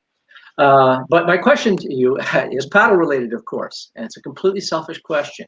And it's only partly tongue-in-cheek. It's this: is there such a thing as an official Swift or Algonquin Outfitters test paddler of these new boats that you're developing? Because I want to submit my resume. Everybody, actually, Gord, Colin, and I were all involved in the latest boat that Swift will, unroll, which is great. Working with my brother, he consults with us all the time on, laminates, design work, to make up the canoe. So that's fun. That's what it is. It brings the fun back to what we do. Okay, so then I shouldn't apply. Okay. Well, you can anytime. I'm heartbroken. So I think what Martin is saying, he's you have to be a character his time. You got to be a great character. You're a great character. I've seen you on the show a few times, so no, it's great. Okay. I'm cheap too. You wouldn't have to pay me. I'll do it for the experience of trying a new boat. We've had people work for us and say, "I don't want to get paid. I just want to work at Algonquin Outfitters." So, no kidding, really? Yeah, I'm not surprised actually. This one guy, that was my question. He's still working for us, but I have to pay him though. Well, anyway, that really was my question. Thank you very much, gentlemen. Have a great day. Martin. Appreciate you popping up, and we'll talk to you soon. Cheers. Thank you. Yeah, that's interesting, because so many people can attest to that relationship, obviously, between Swift Canoes and Algonquin Outfitters. That right now they go hand in hand, right? It's kind of a nice thing. Next to the stream, we have Ari Rosen. How you doing tonight, Ari? Oh, doing great, Dennis. How you doing? Hey, Ari. Doing wonderful. Hey, Rich, Colin, Gord. How you doing, guys? I want to start by saying that Martin almost took every word out of my mouth, but I have to do a huge hands down to you guys. You are an incredible outfitter for the park. Okay, not mentioning the other outfitters that are around, but you have locations and you have a reputation, and the Swift product, it's pristine. So like I said earlier in the chat, addressed to you, Rich, I can't rent from you anymore. Sorry. Gord knows. I bought one this year. Yeah, I know. Yeah. Oh my God. It was so beautiful when I bought it, and it's scratched all to F right now. But canoes, canoes are meant to be used. That's the beauty, They're just character. They're experience. Experience is the trail. Right. It's the white running shoes that you bring to the gym and somebody steps on your foot and you get all freaked out. Yeah. No, I always get a kick out of the people that get so upset when they get I can understand your first scratch, but when they're scratching and they're leaving, painting rocks out there in a boulder garden or something. But you know what? Every scratch tells a story of your canoe. To me, scratches don't bother me. Dennis, I want to see the bottom of your canoe now too. I'll send you a picture, Rich. It does have a few scars on it. But don't you have the champagne bottom, Dennis? I got the champagne bottom, but it's still got scars. Okay. Yeah. See, I got the wetlands throughout, so you see everything on the bottom. When it's in the water, it looks fine. But when it's up on my truck, you can see what's going on. So my question to Algonquin Outfitters is, I'm going to do the Venus Link this year. I've been thinking about it a few times, and it was actually your son that commented on a couple of my trips this year. He kept running into me at, I think it was Canoe Lake, and then it was Rock Lake. Rock Lake, yes. Yeah. So your son Tanner, he's delivering canoes, and he just keeps seeing me randomly, like here and there. And I got that, my brand new Swift, and I'm out abusing it and using it. He's like, "Why don't you do the Venus Link?" I'm like, "Okay, you know what? I think I should now, right? If it comes from a Swift." So my question is, how do I go about doing it so I am completely lightweight, so I can drop my stuff like at Cedar, Oxtongue, Opiongo, etc., and then or maybe even a drop spot. Somebody knows like a back road into where the portage is, kind of. Well, Gord is the one who organizes that from our end, and yes, we have drop-off available for keeners. Okay. But you give Gord a shout down there, and he can give you all sorts of details. Right. Okay. It's okay to do it solo. Yeah. I mean, I've been around Algonquin Park so many times. You guys know what I do, and I always come out alive. Oh, hey, I just got a message from you want to comment? I just got a message from Tanner, actually, on Messenger right now. Is that okay if I do it solo, or is it preferred that I do it with somebody else? Take Dennis with you. Well, I'll answer that. Okay. In the early days of the Venus Link, we really discouraged people from doing it solo. We can't stop people. It's a route. People can do it. But nowadays, with technology like the spot device and InReach and communicate, it makes it a lot safer and for people to do it on their own. And I own a spot. There have been several summer guy you might know, Russ Senior. He great on the link. He ended up breaking it up into. There you go. So set up, do all your planning, and figure out props. Best about time, but good planning. So I bought my spot because I was in the park. I was on Opiongo on June 10th at around 7 o'clock when that tornado came through. Oh. And I called I think I spoke to Candace, and she's like, "Oh yeah, it's okay. Just stay at the campsite there." I'm like, "Yeah, I'm at the campsite, but I want out now." And they said, "Oh no, we'll come in the morning." And about an hour later, the tornado came through the park. And I was like, I was checking my pants to make sure I didn't put anything in there. It was extreme. So when I got out, I bought the spot because I was lucky to have the service. I was not at Windy Point. I was at that one that's just a little closer to the south arm. So it should be called Windy Point Part 2. But that encouraged me to buy the spot device. No, it's good to blow in. You're using great common sense, and that's what it is. It's a wilderness experience. There are risks to take, but you have to be smart and responsible. Right. Yeah. Awesome. Thanks, Okay. Harry. Appreciate you Thanks a lot, guys. Questions. Take care. Bye. Keep the adventures alive, my friend. All right, thanks. Yeah, so like I say, we got some good questions coming in tonight, actually. No, it's these great characters that come and visit, where they have their own canoes, they don't, it's what really makes it.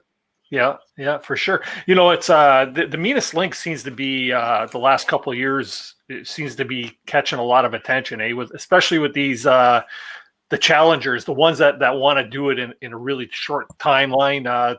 Coming off the top of my head right now, Chris Prouse and Julia Prouse just did it in like a really short timeline. I believe they broke the record.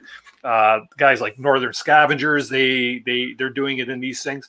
You finding more people are starting to do this route on a short timeline, or are they? We don't, Dennis, we don't encourage that. We want people to enjoy. It was traditionally done not as a race, but as a wilderness canoe trip experience. But with all the canoe races that were canceled this past year, people took the venture on. And it was really nice to see. Chris Prouse did it too with traditional paddles, but we just don't want to see people push the elements too hard and too fast. That you're also going through this experience, and you want people to enjoy it. And that's what I want to do when I do it, just out of a good timeline, or as a guideline for anybody in the chat and myself, because I want to know what's a good timeline. 10 to 14 days, is that a doable timeline for not overdoing yourself or not killing yourself out there? Well, I'll let Gord speak to that. Okay. I have my own opinion. Yeah, I mean, it depends, obviously, if you're going solo or tandem. I would think if you're going to go solo, yeah, probably something in the 15+ day range. At least plan for that. And if you go faster, then there you go.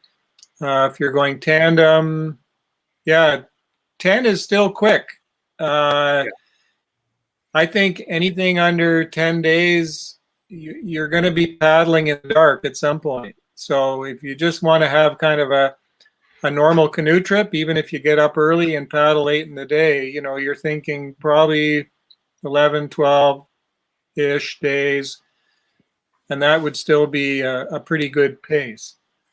Right. And if you look at the Camp Pathfinder trips, I mean, they're doing it with campers, but 3 in a canoe and 1 staff man in each canoe. They're doing it in 18 days consistently. Or one fellow in 2019, he went solo and he took 24 days. Good for him. He just took his time and did his own thing. Enjoyed the moment. So, yeah, cool. Totally. Awesome. Okay, next up on panel, we have John and Colin from Keel Quest. How you doing, guys? Good. How y'all doing? Great. Thanks for your great intro segment there, snippet on my new intro video. It was lots of fun. Yeah. Wait till you see the blooper reel. I'm looking forward to that. It wasn't a one taker. We'll just say that. No. You have a question for the boys tonight? We have a comment, a little story, and a question. Well, question. You go ahead. I'm just going to duck down off panel here for a second. I have to get myself a beverage. Okay. That's yes. the story, and I'm sticking to it.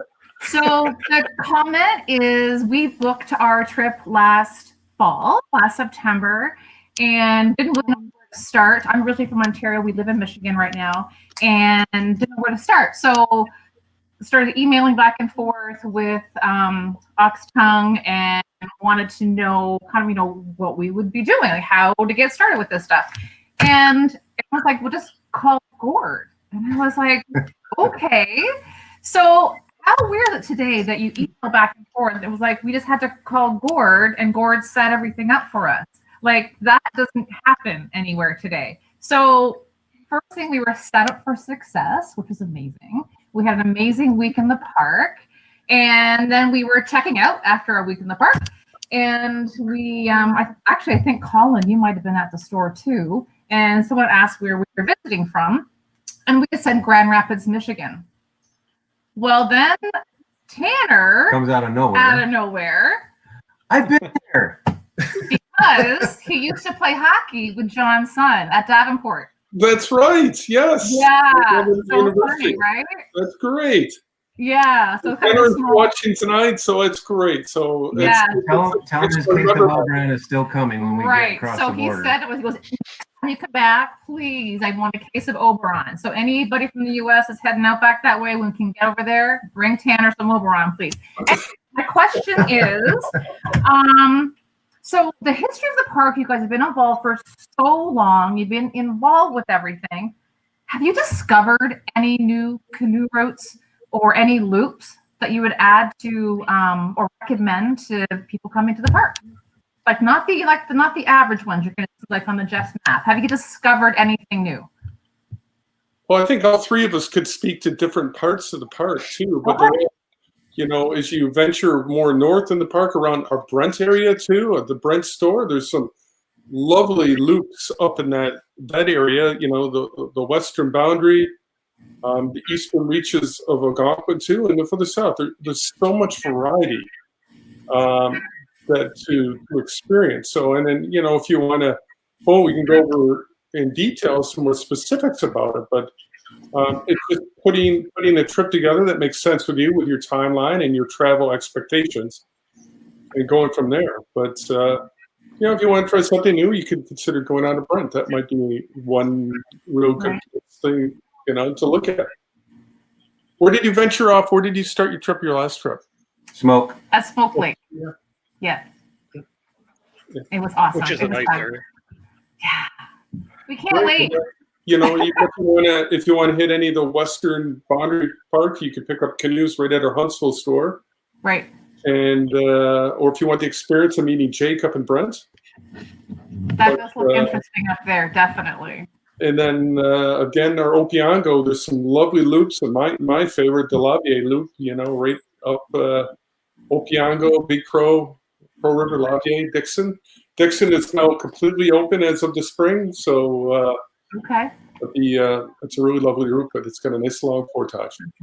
Well, we have time to plan one, so. Yeah, you guys are unfortunate because you're on the U.S. side of the border, so that's a little more difficult right now. But hopefully by next summer, maybe things will start to open up somewhat, right? Sounds good. We'll just keep exploring Michigan then. Yeah. It's a beautiful state too. Really is. It is too. Yes. Thanks a lot, guys. Congratulations on your becoming an American citizen too, there, Colleen. I was saying that to you before, and thanks very much, you guys, for supporting the channel, being channel members. You're very welcome. Thanks a lot. Lots of fun. Thanks, guys. Have a great night. It's a chat. Cheers. Alrighty, so we got a really familiar face down here in the basement we could. Well, let's bring him up. What the heck? Welcome to the live stream, Mr. Nate Muskoka. How are you? It's video experience. Yeah, it's just not enough seeing and talking to you from 9 to 5 every day. You just gotta continue on with it, So for those of you that might not be aware, Nate is actually the Muskoka branch, or not the Huntsville branch manager. So we have an all AO party up here right now, except for myself. So yeah. So you have a question for the boys, Nate? No, not necessarily a question, just maybe a comment on working for AO, and I would say, we all know we're lucky enough to live where we are, and I'm thankful every day for that, really. But it's really another thing to also be kind of involved in the outdoors and able to make a living from it around here.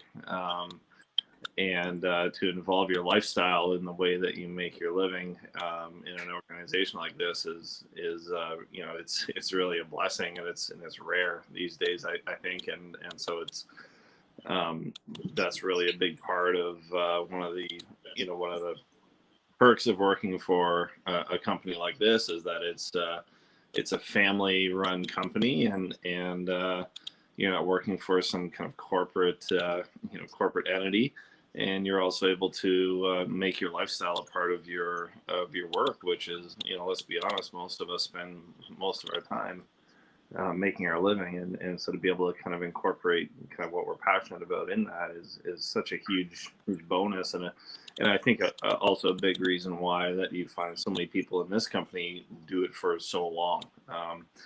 and then Colin alluded to the fact that you're also able to kind of incorporate your specific passions into part of your job, and we all learn so much from each other as far as where to go and what to do and what you could try next. When Colin was talking about the photography thing and the whitewater paddling thing and the backcountry skiing thing, which Gord, I've gained a wealth of knowledge from Gord about backcountry skiing, which has kind of opened up a whole other kind of winter side of backcountry exploration for me. And but yeah, it's all 4 seasons and the shoulder seasons are an exciting kind of time and place to be, especially right now for Algonquin Outfitters.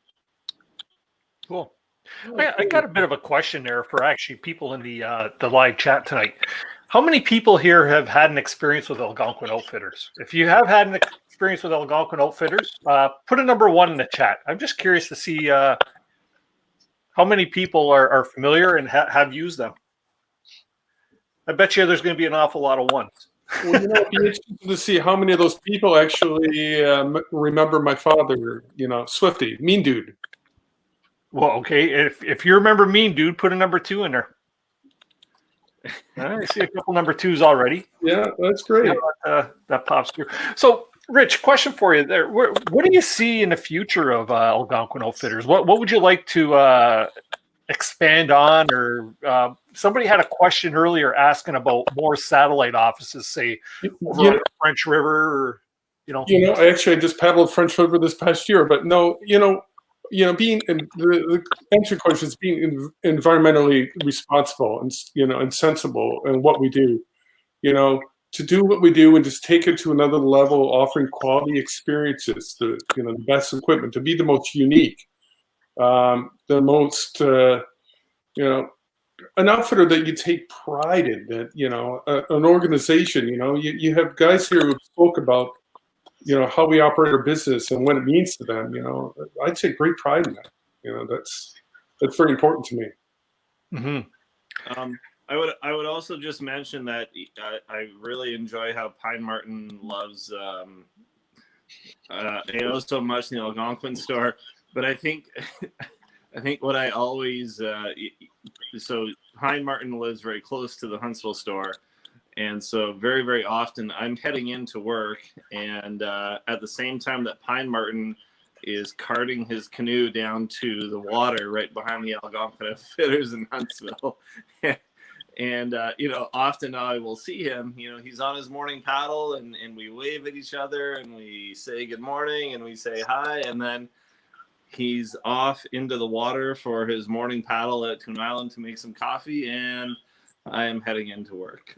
So I don't know, man. I've seen an awful lot of Instagram posts by you. Yeah, yeah, absolutely. Well, Huntsville doesn't open till 10, so that's like 9:30 in the morning. So a little earlier, you could probably get a couple strokes in. Yeah, Colin's an early morning guy. He gets up in the weaning hours of dawn and gets up and does this paddling and photography work. Yeah. Wow. Got to beat your crowds to Ragged Falls. Yeah. Darren over at Ride Paddle Repeats asking, is it true you're renting hot tents and stoves this season? Oh, so Pine Martin did say that we are offering Esker hot tents and stoves, and we are excited and proud to do so. We have a select few online out at our Huntsville location. Unfortunately, logistically, we're not in the position to incorporate that into our rental program at this point. But I know Gord and Colin and Rich have all had discussions about it. My take on it is a bit more in terms of the retail aspect of it, which we're still really excited about. But I think Gord or Colin could speak more to like the logistical kind of issues that go along with that. Interesting to know that. Sure, I'll talk about that.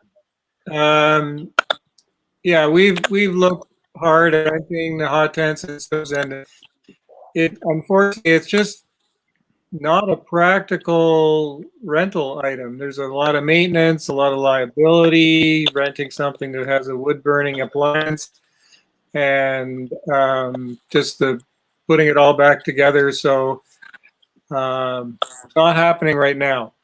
I'll just say that. But we do have them for sale. There are a limited number available to us, so you can touch with Nate, and he can stitch up. Yeah, I would say it is something that we would love to offer to rent. Unfortunately, when Gord talks about logistics, etc., when I think of somewhere like the Huntsville store that has limited space to begin with, of course, if someone were to rent a tent and bring one back, we would want the space to properly clean that entire tent and the stove before it went out again. And just in terms of staffing and safety and space, it's not in the cards this year, unfortunately. Have to stick with renting yurts, people, or do a little bushcrafting out there. Yeah, absolutely. We do. We're really glad to offer rentals of snowshoes and Nordic skis this year, which are going to be in high demand. And Oxtongue has an awesome fleet. The Oxtongue store has an awesome fleet of snowshoes and Nordic skis with trails very close by for both of them that they're going to be offering. And I would just say if you're coming up on a Friday, Saturday, or Sunday this winter to enjoy that, come early. Mm-hmm. We also have rentals, skis, and snowshoes at Huntsville and Halliburton store locations too. Cool. Rich, a little bit of a question for you. I know because you've been around Algonquin Park for so long. What does Algonquin Park mean to you? You know, to me, internalizing it, it's been my passion. You know, it's a way of life. I was brought up here as a young kid. My dad bought Camp Pathfinder the first year he studied Outfitters. It came available with a partner, Roy Thrall, at the time. And I grew up on this island in the middle of Algonquin Park. As a little kid, paddling around, running around, and learn the appreciation for what it is. You know, I've done quite a bit of traveling in my time, and but nothing is like home. Nothing is like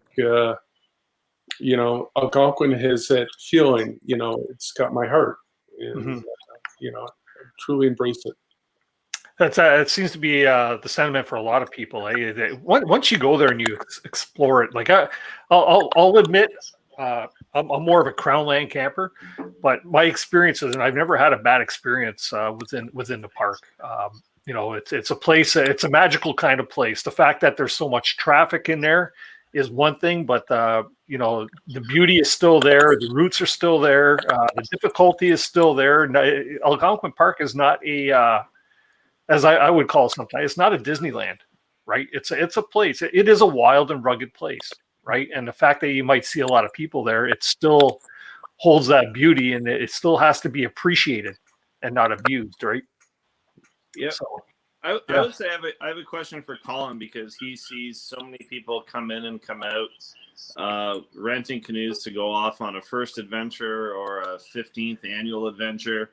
Colin, can you think of like a really memorable customer experience that you've had either with someone first going out on a trip or coming back from a trip that I'm sure you have one. You and I actually haven't talked about this because we talk about work stuff, but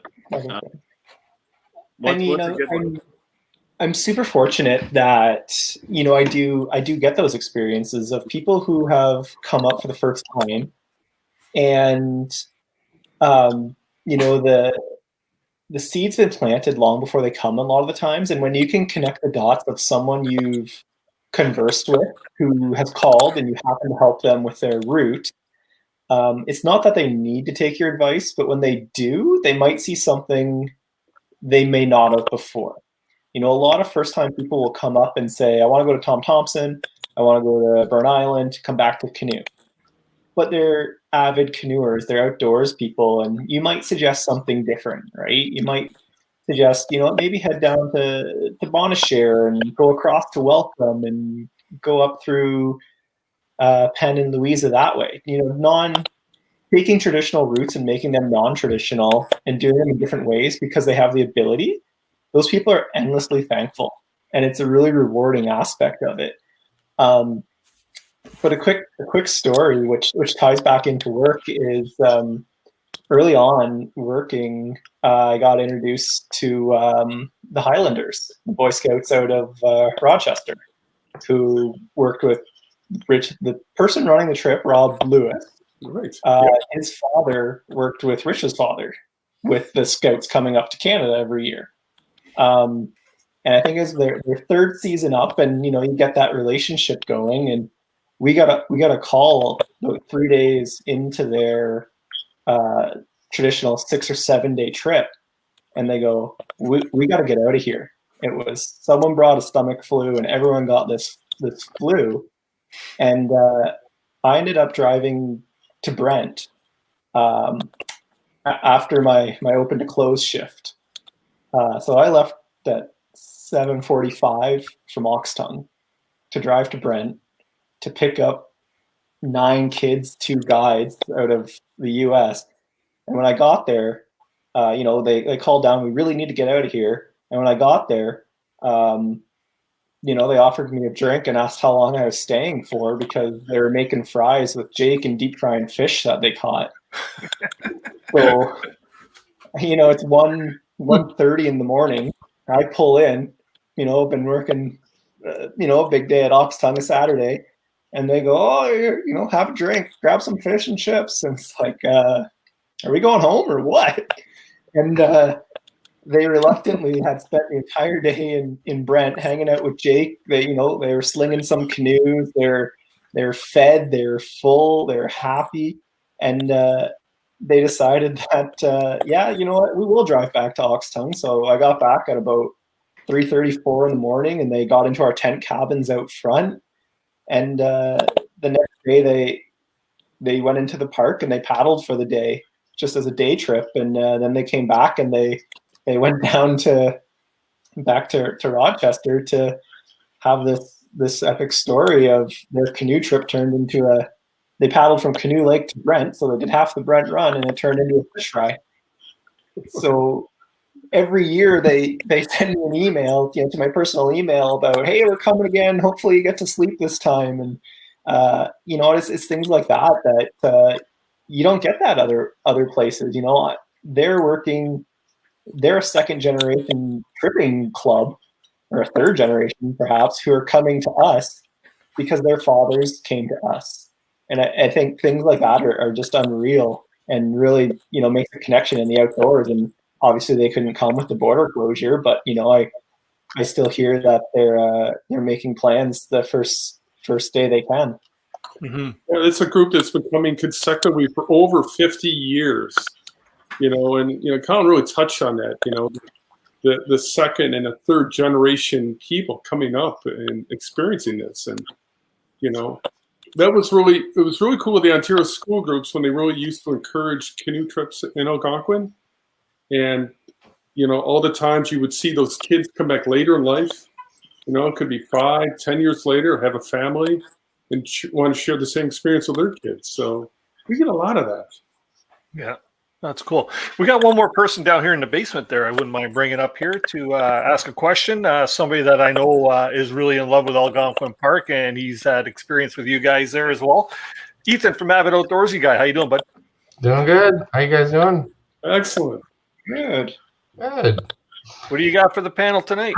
It might have actually been answered. I missed about 10 minutes when I had to go lay my kids in bed, but I'm asking anyways just to see.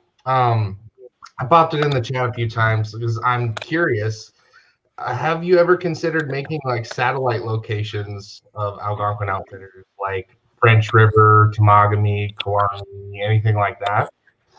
Well, ironically, we used to have a location. My father used to, with another partner at his time, Temagami Lake Boatline Bay Marina, and we had set up an outpost on that. But there are limitations at what you want to do, and you want to do what you do. You want to do it right, and you want to do it well. I'm not saying no to doing something. We'll do it. We'll do it smart. We'll do it sensibly. We'll do it as a team, and that's the way we kind of go.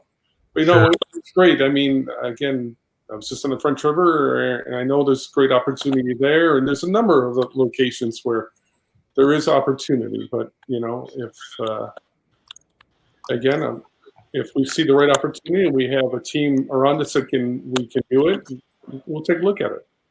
Very cool. I know that I guess it doesn't really apply to me anymore because I have my own boat and I don't need to rent one anymore. But if I take friends up to do trips, like I had a buddy, we're planning a trip in Temagami, and we really like the Swift pack boats. So I thought, well, why don't we just we'll snag a pack boat in Huntsville on the way up to Temagami and just take one of those Algonquin Outfitters boats to Temagami, you know? We do it all the time. Yeah. And it's awesome. You get to stop and get to see Nate and have a great conversation. Oh, yeah. You get to see your own boat. All these people have their own boat.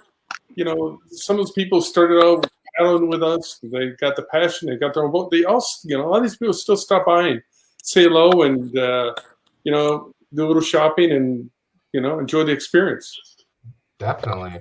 I always find when I visit an AO location there, you walk in, you don't feel like a customer. You feel like a part of the family. Mm-hmm. I think that's a testament to you guys that, you know, your staff, obviously, Rich, is very well versed in making people feel comfortable. You know, so yeah. Any experience I've ever had with Algonquin Outfitters has been great. Like they're super helpful. Everybody's really nice. And all the website and like the everything is always super well organized, and it's really an easy experience. It's awesome. Yeah, really quick. I'm just gonna pop a question up here from Mark again, from the other guy in the canoe. Says, technically, you guys all work together. Have any of you tripped together? Anybody in this group here? No, I actually haven't tripped with anybody here. Just day paddles. You know, it's interesting. You know, you get so involved in our work because this is our job. You know, and then it's kind of shoulder season or limited times during the summertime. You know, I was very fortunate to spend a lot of my youth traveling every day on a canoe trip in Algonquin Park. Yeah, and then through my years of guiding too.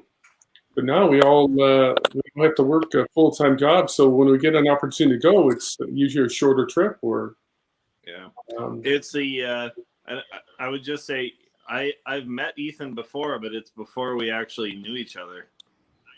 It's funny story. But Ethan and I met, and then we met again really online. But Ethan was one of the first 13.6 pack boat tri-routers. Oh, yeah. Actually, it's crazy. I met you too, Rich. What happened was, right, I remember. Yes. Yeah, there was something that happened in the reservation, some goof up, which I know is probably a rare occurrence, but it happened, which wasn't a big deal. But the pack boat wasn't at Huntsville where I was renting it from, and you brought it down from Oxtongue. You personally brought it to Huntsville for me, so I thought that was really awesome. Awesome, I remember that. Absolutely. Yeah, we have to. But since that time, we have like quadrupled the number of pack boats we have. That was a few years ago. Yeah. And I paddled with everyone from AO on the panel tonight, so I got a lot of squares in AO bingo. My turn to freeze up, or is everybody else frozen up? No, I think it's just Gord. Ethan, just like I told Dennis the next time that he was in, I would shake his hand with a beer, which I did. And he did, yeah. And Ethan, the next time you're in, I am going to shake your hand with a beer, my friend. Mm-hmm. So there you go, Rich. You know what Nate brings to work with him every day to work, right? It's in his lunch bell. It's already we have an ongoing partnership with Lake of Bays Brewery, so thankfully we now and then have some stock in the fridge, and for just such a I'll cut to outside of hours, but stays in the can and goes in Ethan's hand the next time he walks through the door. You know what? It was really nice today. Speaking of Lake of Bays, I was right outside the Huntsville store, and they delivered 30 cases of beer today to us. They do this every year. It's a Christmas gift to our staff. being good community ambassadors. So everybody gets to take home a 12-pack. Yeah, look at Gord's excited. Yes, I have to deliver to Oxcon tomorrow. Surprise! So I want to go around the panel here, and I wouldn't mind. Maybe we'll start with Rich. Your favorite canoe route in Algonquin Park, and one of your favorite Algonquin experiences or stories. Well, first of all, my favorite route, and I have so many, but I've always really enjoyed the Opeongo, Big Crow River, the Lavier, Dixon, the Bonfield Dixon Portage, one of the longest park is dear to my heart, and back Opeongo. But I spent so much time as a youth meeting some incredible people paddling in Algonquin. The trips, I was on a trip once where it rained 13 consecutive days as a young kid, and learning the perseverance of getting through that experience, and what it did to me as a person. But, we all can be in bad situations, but every day we get out, we'd start singing songs and get a fire going every day, and it was an incredible experience in my life, and it's really taught me quite a few lessons. Awesome. How about you, Colin? You got a favorite story, perhaps a favorite canoe route? Yeah, I mean, every year I've tried to do something a little bit different for my primary trip, and I often trip with my father or some of my brothers. Sometimes there's been a lot of us, but one year me and my father did up from Canoe Lake up to Brent and back, and just took a stab at the Brent Run. We weren't, doing it for time or anything like that, but you experience some things out there that I can say one of my favorite spots is Burnt Root, and so few people seem to get to Burnt Root Lake ever that it doesn't have any mythical status to anyone, but I know, and I'm confident going there that not only am I not going to see other people, but you're just seeing an aspect of the park that's really, really close to the heart of it. And from there, in any direction, you can go to some fantastic places. You can go north to Brent, you can go down to Opeongo, you can head out up to Kiosk. So, it's a really a main vein that seldomly gets traveled, and it's not hard to get to, but by no means is it easy to get to. So, it just makes it that place that, if I want to go, that's where I want to go. That being said, it's you can go there. You could go there, Dennis, and go there a different way than I got there and have the exact same experience. And it's just, for me, I really like Burnt Root, and it's got some very cool sites on it. And a lot of times the traveling to get there, and the memories, and just the small talk and the long talk and everything else, like a canoe trip, right? So it's hard to have a bad canoe trip, wet, dry, etc., etc. It's hard to have a bad time, and you draw from every one. Every trip could be the best trip for that very reason, for me, anyways. Sure. I'm gonna ask Nate next, because I want to save Gord to last, because I bet you he must have a good story that he's thinking up there of all his experiences. So we're gonna save the best for last, Gord. Nate, how about yourself? You got a favorite route, or perhaps a favorite Algonquin story? Yeah, routes are a slightly different one for me, because like you, Dennis, I'm a bit of a Crownland guy. Yeah. But I think as far as an area to go to and just kind of be and hang out, it would probably be the east arm of Opeongo. I love that area. I love the campsites. I love the waterfront there. And probably one of my favorite stories from within the park would be that I was there for a few nights, and on the first night, if anybody knows the East Arm really well, there's a spot between a couple campsites where a freshwater spring comes out, which is a great spot to cool down some beverages. But me and this other someone from the campsite next door were cruising down to do the same thing and cool off some beverages in the spring, and we looked up at each other, and it just so happened to be someone I know from Huntsville. Small world, small world. And you know, we were there for the same reasons, to just kind of get away from it all and hang out with our friends and family. And so we kept it pretty chill from that point on. But you know, it's one of those things where you kind of bump into someone in the middle of nowhere, and of course it's someone you know.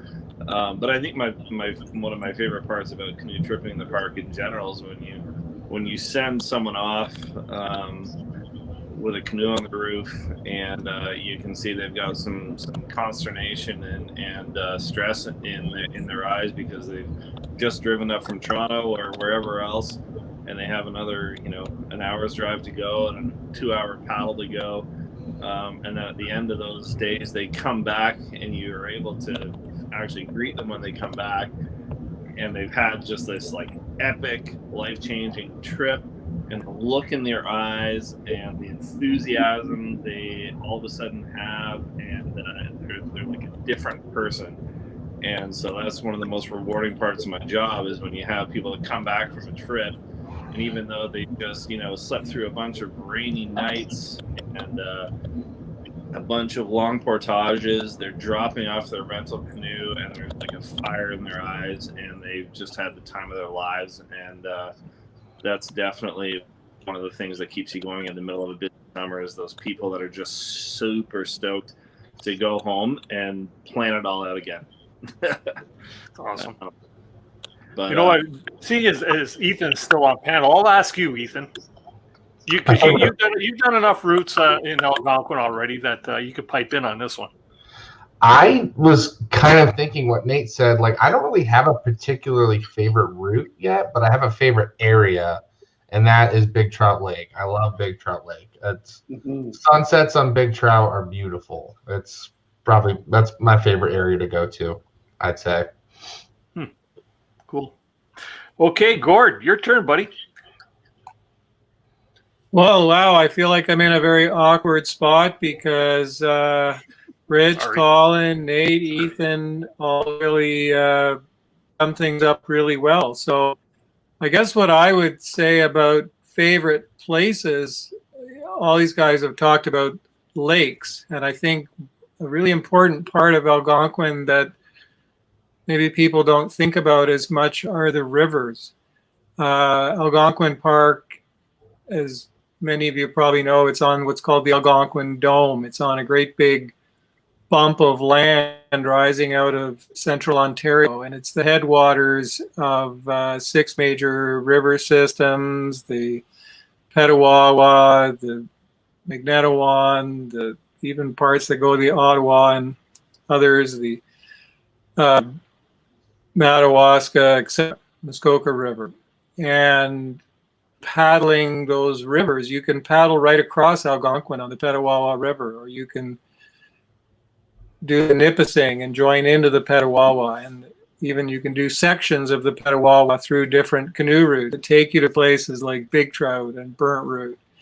And I love river tripping, and I've done some pretty cool river trips outside of Algonquin, but I think the rivers draw me. The Oxtongue as a day trip or even an overnight is a great introduction, if you don't mind a couple of hefty portages. So I would put in a shout out for the rivers of Algonquin Park, and which are a big part of the Minas Link, I might add. The Minas Link takes you over, I'd have to count them, but I think 5 different river systems throughout the park. And as far as experiences, well, just wonderful experiences with friends and my wife and various dogs in our life, all different things that happen in the park. But one funny story that keeps popping into my head is being out with a film crew from Sweden, and Ontario Tourism was trying to do a promotion to get people from Scandinavia to come to Ontario, which is kind of silly when you think about it, because Scandinavia has a lot of the things that we have, like lakes and rivers and beautiful outdoors. But anyway, they flew this crew over, and I got to go on a canoe trip with them, and they were really cool people. One guy was an ex-professional skier. Another guy was this 70-year-old Swedish mountain man, and then this really crazy host. And at one part of the trip, we were on Rock Lake shooting some stuff, and they all started talking like the Swedish chef from Sesame Street, just in that weird kind of voice. And then they started singing Frank Zappa songs, and it just kept getting weirder as the day went on. And there we were floating around on Rock Lake, looking at them, and I thought, this is awesome. Well, how could I be in a better place than this? You know, talking like the Swedish chef and singing Frank Zappa songs in the middle of Rock Lake with a bunch of crazy Swedes. So there you go.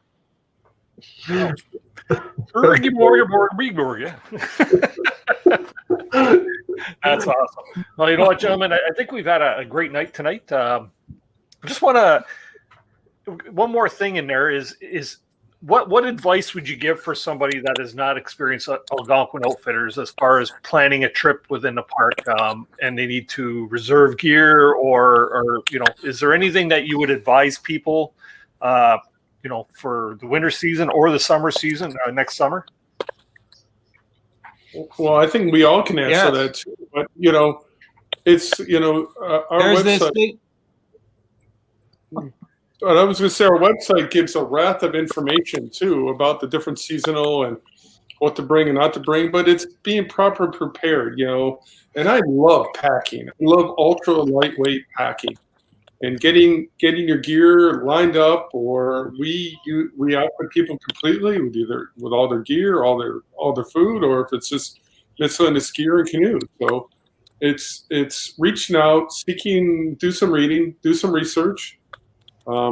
Feel free to pick up the phone and give us a call and talk to us about your experience and your expectations, and we can help guide you. I guess a good thing too would be to make sure you reserve in advance, right? If you don't want to be disappointed. Absolutely. Yeah. This coming year, I think it'd be more and more critical that way too. And it's really good. You want to get out there and you want to make sure you have that remote experience. Excellent. Excellent. And Rich, do you have any final messages for the people out there? Like, you know, anything that is coming up near future here for Algonquin Outfitters, like over the winter season? Oh no, we're very excited about the winter season. I mean, just, you know, people are now really looking to get to the outdoors, and there's some great backcountry experiences up in Algonquin, track skiing and, you know, Halberd and Huntsville. And downhill skiing in our local community here, but you know, we want to embrace all the outdoor activities we do and make them available for people. So, you know, we go from season to season. I'm really, really excited about getting back into a canoe and go paddling next year. You know, the lakes are just icing over. Oxling is now frozen, and there's an excitement. I love the 4 seasons. I love the change. So for us, it's, you know, prepping for next year. We have 120 new canoes coming into our fleet. I'm excited about that, and I'm excited working with this great group of folks we have here. Right. That gives me inspiration every day. Cool. Now I know you guys also, very, very last one here. Somebody's asking about, does AO have any used Swifts for sale? I know you guys will sell off rental fleet from time to time to refresh a new. Well, we want to make sure we get our 120 new Swifts before you sell them off. So, you know, and we're in line to have canoes available for the spring.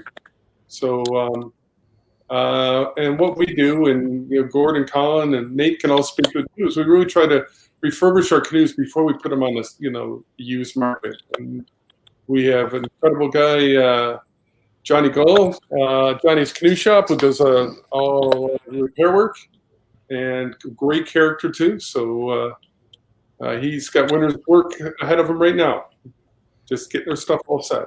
Yeah, 'tis the season, right? Getting everything all back in order for the spring, right? That's awesome. Okay, gents, we're going to get ready to pack it in here. I just want to say, you know what? We got the question from tonight's swag giveaway floating across the bottom once again. And that is, in what year was Algonquin Outfitters founded and where was their first location? You can send your answers over to coasprize@gmail.com by Saturday at 11 p.m. You have to have both questions answered correctly to qualify for the great big swag package that AO and Colin have offered up. So we'll make sure that's all taken care of fine. Rich, Colin, Nate, Gord, thank you very much for spending your Tuesday evening with us. Much appreciated that you would actually take the time to share what you know. Well, thank you, Dennis, for putting on this great publication and sharing the word of paddling. You know, we love it. Anything we can do to help you, buddy, we're there. That's awesome. You guys got a good thing going there, Rich, and I'm happy to do this. You know, bring a little bit of light to the situation. Everybody seemed to be quite excited that this show was going to be happening tonight. So that's once again, I've said this many times throughout the night. It's a testament to the product that you've put out there. So congratulations on that. All right. Thanks. Awesome. Okay, so just really quickly here, next week, I just want to let everybody know that we're not going to have any special guest. It's our going to be our Christmas party. Come on in, join us for some, with your eggnog and rum or whatever you want to partake in. We're going to have a fun night. We'll get a bunch of different people up here and just have a generalized little chat session. We'll share the screen with many people. Maybe some past guests might pop up and say hello to everybody. So that's what we got planned for next week. Just want to remind everybody as well that we have our Instagram giveaway going on. You can go over to Canoehound_adventures on Instagram to make sure you get yourself in for that giveaway. It's about a $350 prize that's going out, winner take all type of deal. So you want to make sure you get involved with that. Next week, also, kind of a milestone for the show. It'll be our 50th episode. It might not be the 100th, but we're halfway there. So special thanks to everybody who's watched and tuned into the show here over the past year and a half. It's been a fun ride so far, and hopefully we can continue to bring you all kinds of great topics, great guests, and just keep this community buzz going here. With that being said, Rich, Colin, Gord, once again, thanks, Nate, for helping to organize this for me. You seem to be a good contact for me over there at Algonquin Outfitters, and it always comes in handy. Ethan, thanks for popping up. And everybody who come up on panel and ask questions tonight. That was awesome. We had some really good questions and in the chat over there as well. So for another week, we'll see you all next Tuesday for the Christmas special. And in the meantime, everybody, have a great night, great week, and keep the adventures alive. Take care. Hello, Bernie. Some alumni who are up on the board here. It's great to see. Who are we saying hi to? Bernie Buckles and Michelle Berger from Salisbury State University. They used to bring up the freshman orienteering program every year until this pandemic hits to go on a late summer canoe trip, a week long. So it's a great group of people, great friends. Awesome. There you go. Cheers, everybody. Have a great week. And you gentlemen, stick around for a sec here.